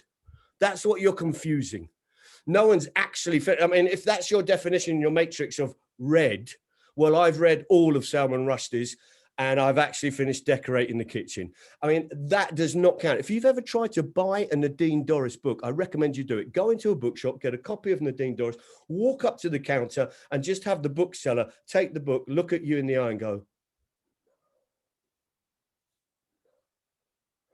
and then, this is the other thing. I'm just going to leave you with a couple of these things. Nadine Dorries is the most homophobic person going. She was against same-sex marriage. She was against lowering the age of consent for gay men. And you just think, you've put her in charge of the arts. Have you met the people in the arts? Have you met Theatre World? And you've put a homophobe. I'm the most heterosexual performer that I know, and I've slept with more men than she has. The point being is, I think that was the edge of liberal consensus there. I'm not sure, but I think I might have stepped over the line there. But anyway, the point I was making, the point I'm making is that we should bring back some kind of corporal punishment for anyone who went to Eton. The other thing is I went round to see my mum. This is what I'll leave you with. I went round to see my mum recently, and she said, what are you doing here? And I said, I've come round to visit you. And she said, you think I'm a cantankerous old cow? I said, I do, but I love you. You're my mum. You are from whence I sprang. I adore you and always will. And she looked me in the eye and just said, you only come here for the material.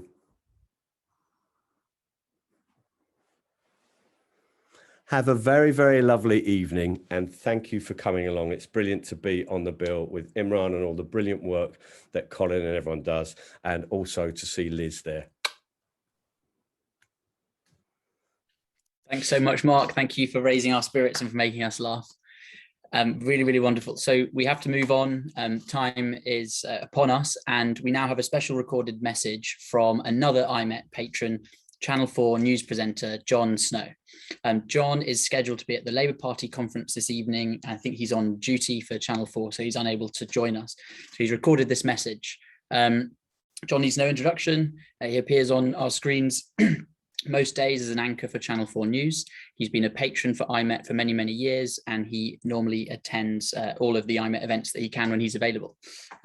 He has done a brief recording for us from the Channel 4 News studio. It's really lovely. You'll see it in just a moment. And he's going to tell us about his interests and love for Uganda, which he's had ever since he volunteered there in, I think, 1967. So here we go, a message from Jon telling us a little bit about IMET's project in Uganda and about his time there as well. O Uganda, may God uphold thee, we lay our future in thy hands. United we for liberty, together we'll always stand. The Ugandan national anthem. And it is precisely that spirit that IMET2000 captured in fully supporting Harona Hospital since May 2017. That's when the foundation stone was laid. Today, it is admitting 7,000 people per month as day patients. The hospital serves a population of 600,000 in Mukono district in Uganda.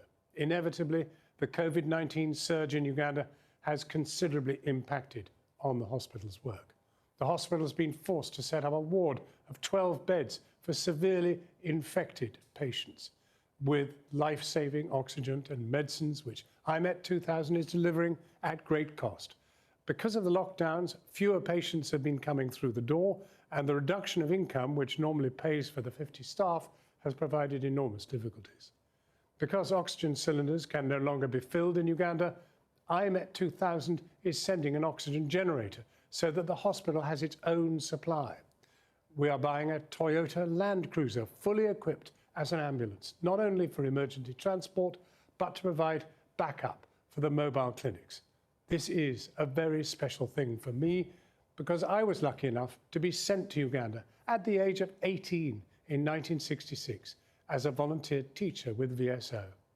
I lived for a whole year on the banks of the Nile, teaching in a secondary school some 60 miles upstream from Lake Victoria. The experience has informed my life ever since. That's why I support IMET2000's work with cancer treatment in Uganda and above all for the hospital in Mukono district in Uganda. It's a beautiful country. They are wonderful people.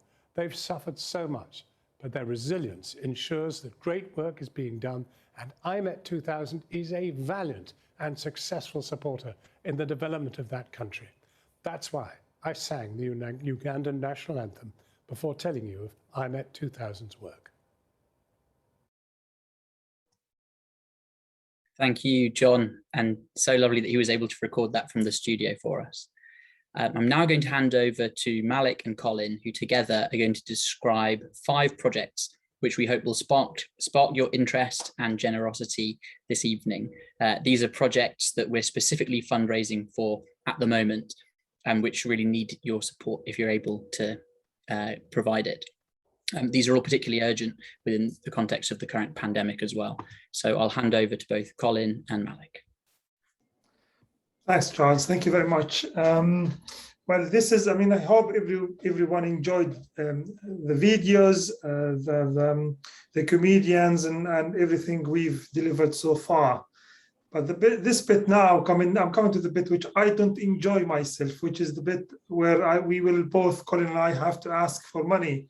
But as you can tell, we can't do anything of what we've pledged to the people in Palestine, in Yemen, in Syria, and in Africa. We can't deliver anything without your generosity. So the good news that we came to this meeting this evening knowing that we have raised a lot of the money we were expecting, which is very good news. And this is again down to you guys, our friends, our supporters.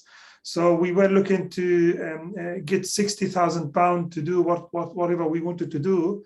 And like I said, we've got most of that. We are left with a little bit more, which we are asking your generosity for.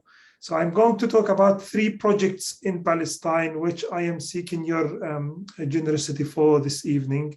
Then probably I'll hand over to Colin to talk about a couple of other projects in the Middle East, in Syria and Yemen, and then another 2 projects, one in Ghana and one in Uganda.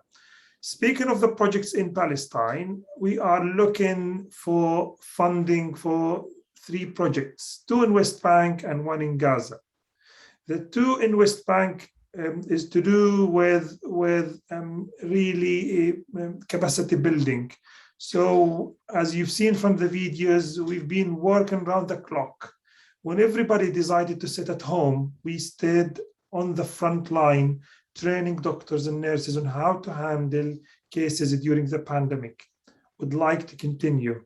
And I don't know whether you know or you don't, but we are going through the 4th peak. And it's horrible that out there.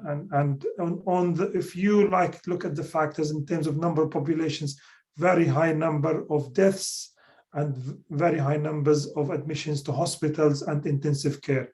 So we need to continue this. And for this, we're looking for £6,000. So it's on the whole grand scale of things. It's not big money, but I can tell you with that money, we can do a training for a whole year. So that's project 1. The second project for Palestine is, you've seen some videos from our trauma center. And as you can see, with your support over the last few years, this center is now up and running and self-funding.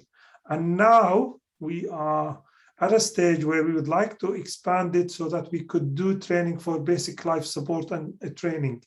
And again, we're asking probably another £8,000 there to buy essential equipment and mannequins to enable us to deliver this training. The third and last project, and then I'll hand over to Colin, is to do with these lovely kids. You've seen what we've been doing with the 3 charities, and there's like the CAT project going on in Gaza as well, with some of our people who we've invested in coming back home now, 2 psychiatrists.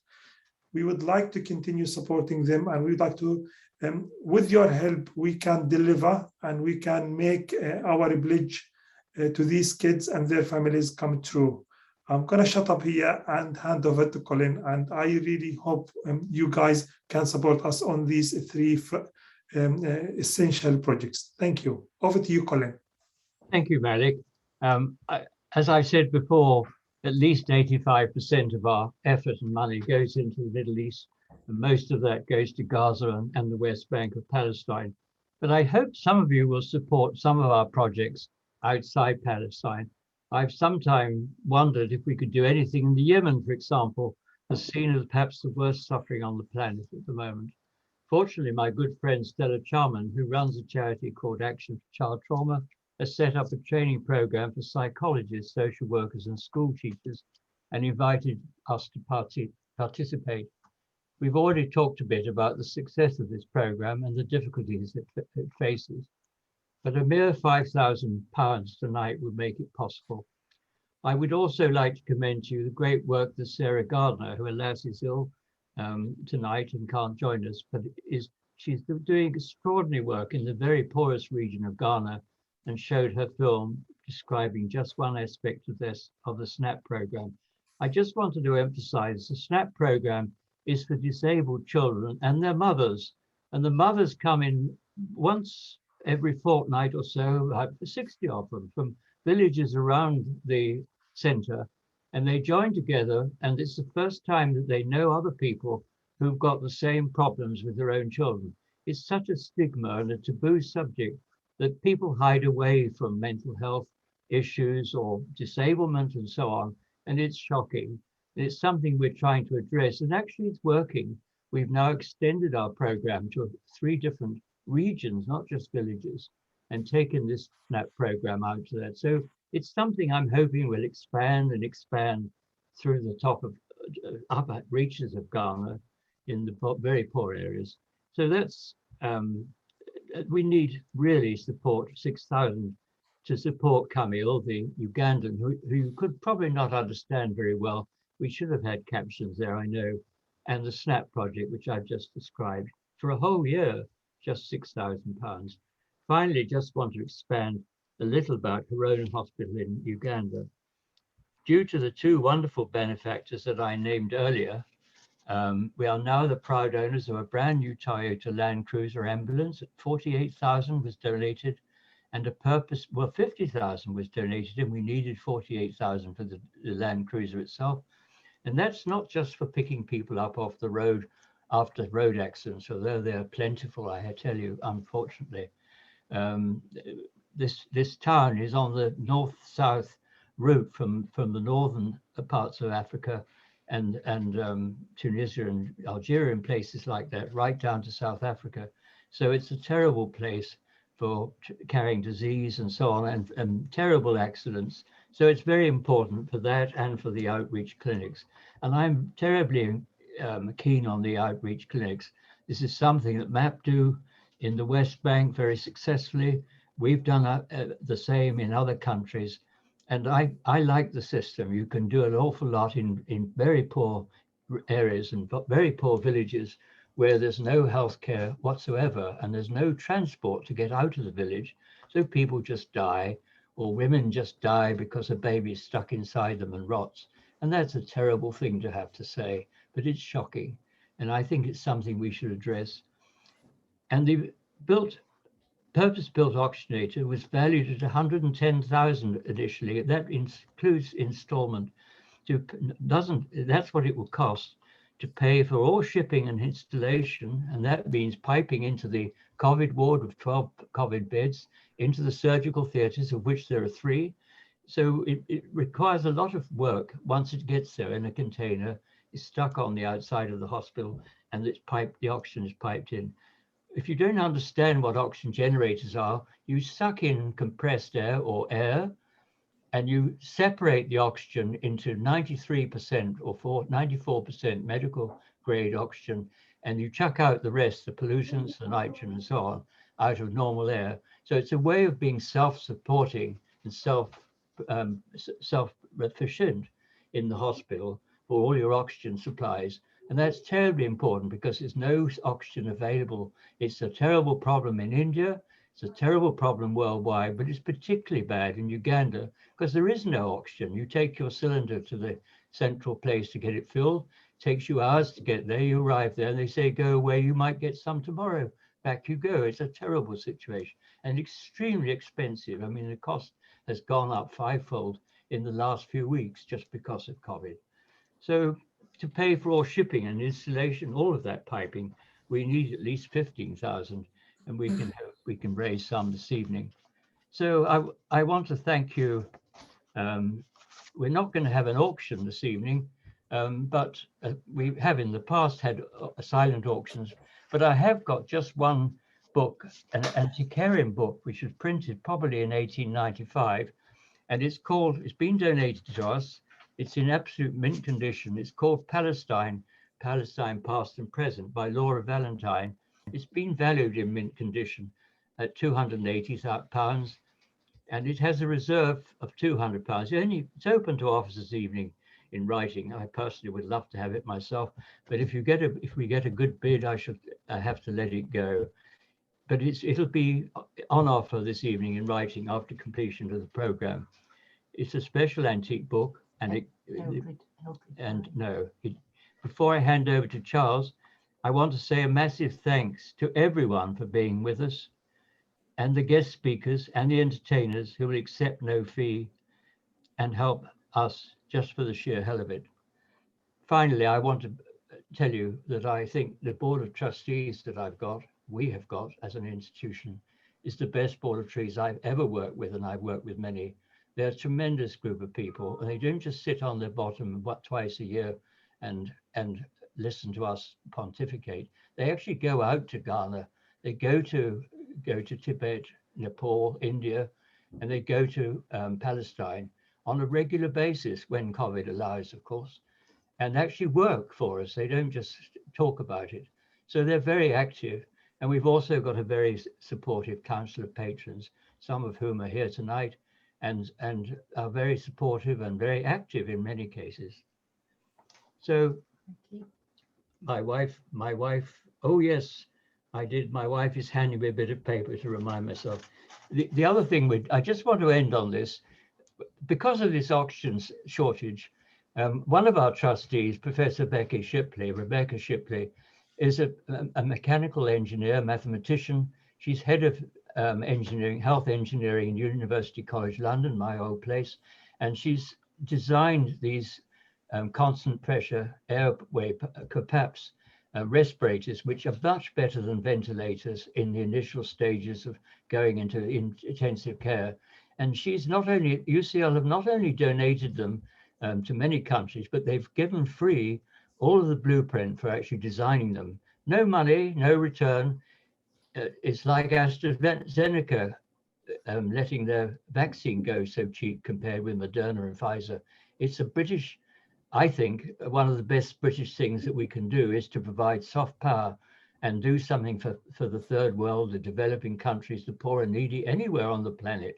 I really feel strongly that we should be doing this rather than building stupid aircraft carriers which are floating targets, and not doing anything for our reputation worldwide at all.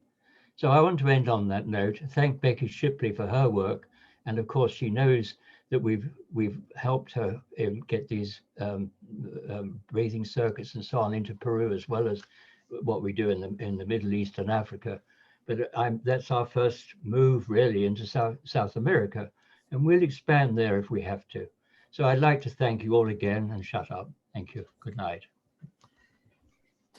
Thank you, Colin. Thank you so much. I think we all have a lot of warmth and love for you. So thank you for your lovely messages, and thanks to both you and Malik for giving us that call to arms of the projects which need support. So we're coming to the end of the event, and before you hear a final farewell from me, I'm going to ask the chair of the IMET Board of Trustees, Nick Maynard, to say a few final words. So Nick, let me unmute you and over to you. Thank you, Charles. I have a few thanks to make. I'd like to pay tribute particularly to our Palestinian team in Ramallah. As you can imagine, during the COVID pandemic, the demands on their services have tripled over the last year, and they've worked tirelessly day and night, often for very little reward, and have been really fantastic in the work they've done. So I'd love to pay tribute to them. We do rely, of course, on donations and grants, and we've been very lucky over the last 3 months to attract some massive grants for very specific projects in Uganda from 2 wonderfully generous philanthropists, Robin McGeechy, who's chair of Peak Scientific Limited, and Dr. Nick Koticha, who's the chief executive of Morningside Pharmaceuticals and chair of the Randall Charitable Foundation. Peak Scientific and Morningside Pharmaceuticals, together with BB Energy, have sponsored tonight, and we are hugely grateful for their support. A few individuals have been fairly heroic in some of the things they have done or are doing. I'd like to thank Amanda Toombs, who's running 3 full marathons within 5 weeks in Brighton, Berlin and Paris, entirely to raise funds for IMET.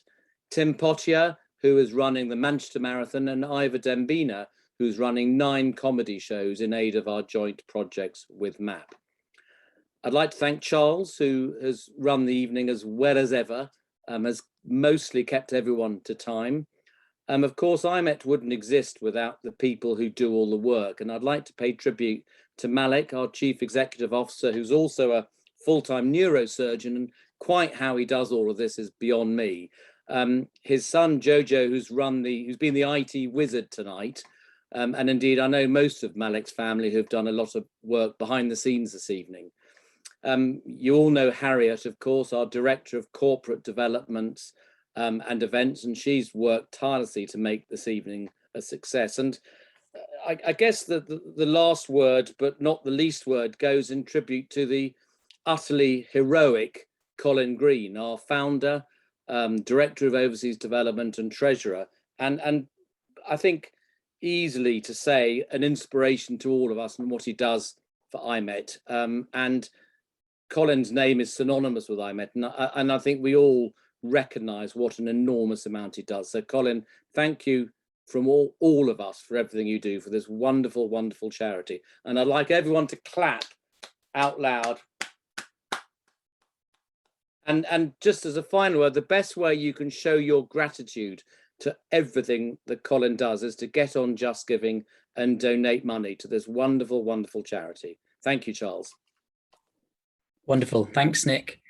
Thank you, everyone, for a wonderful evening. We're incredibly grateful to all of you for being here with us and for the donations that you've been giving, that you've given before the event, during the event, and that we hope you'll continue to give if you can do so. Charities left, right and centre at the moment are asking for fundraising and donations, and we're really grateful that you've chosen IMET and to be part of this community. We've had some lovely, lovely messages of support in the chat throughout the evening, so you can go ahead and read those before the event finishes. Thank you for those messages. And yes, as Nick said, for those of you who are able to, you've heard the massive need and the call to arms from Colin and from Malik, and please do continue to send your donations. I'm going to add the Just Giving link and our email to the chat one more time. Please feel free to email us with any requests. And again, Colin, Malik, Harriet, Jojo, Tim, Imran, Ken, Farah, Mark, Nick, everyone who's been a speaker and part of the event, thank you so, so much. Most of all, thank you so much to all of you for your wonderful support. It really helps with the vital work that IMET does. I know that Colin, Malik and Harriet are so much looking forward to a time where it's more safe to meet at a future IMET in person. And until then, we thank you all and we hope that you all stay very well. We're going to leave you with a final piece of music. This is the famous Click song performed by Miriam Makabe. So I'll leave that with you, and thank you once again. Good night, everyone.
I'll allow everyone to unmute themselves. You can all say goodbye and a word of thanks, but thanks everyone once again, and good night.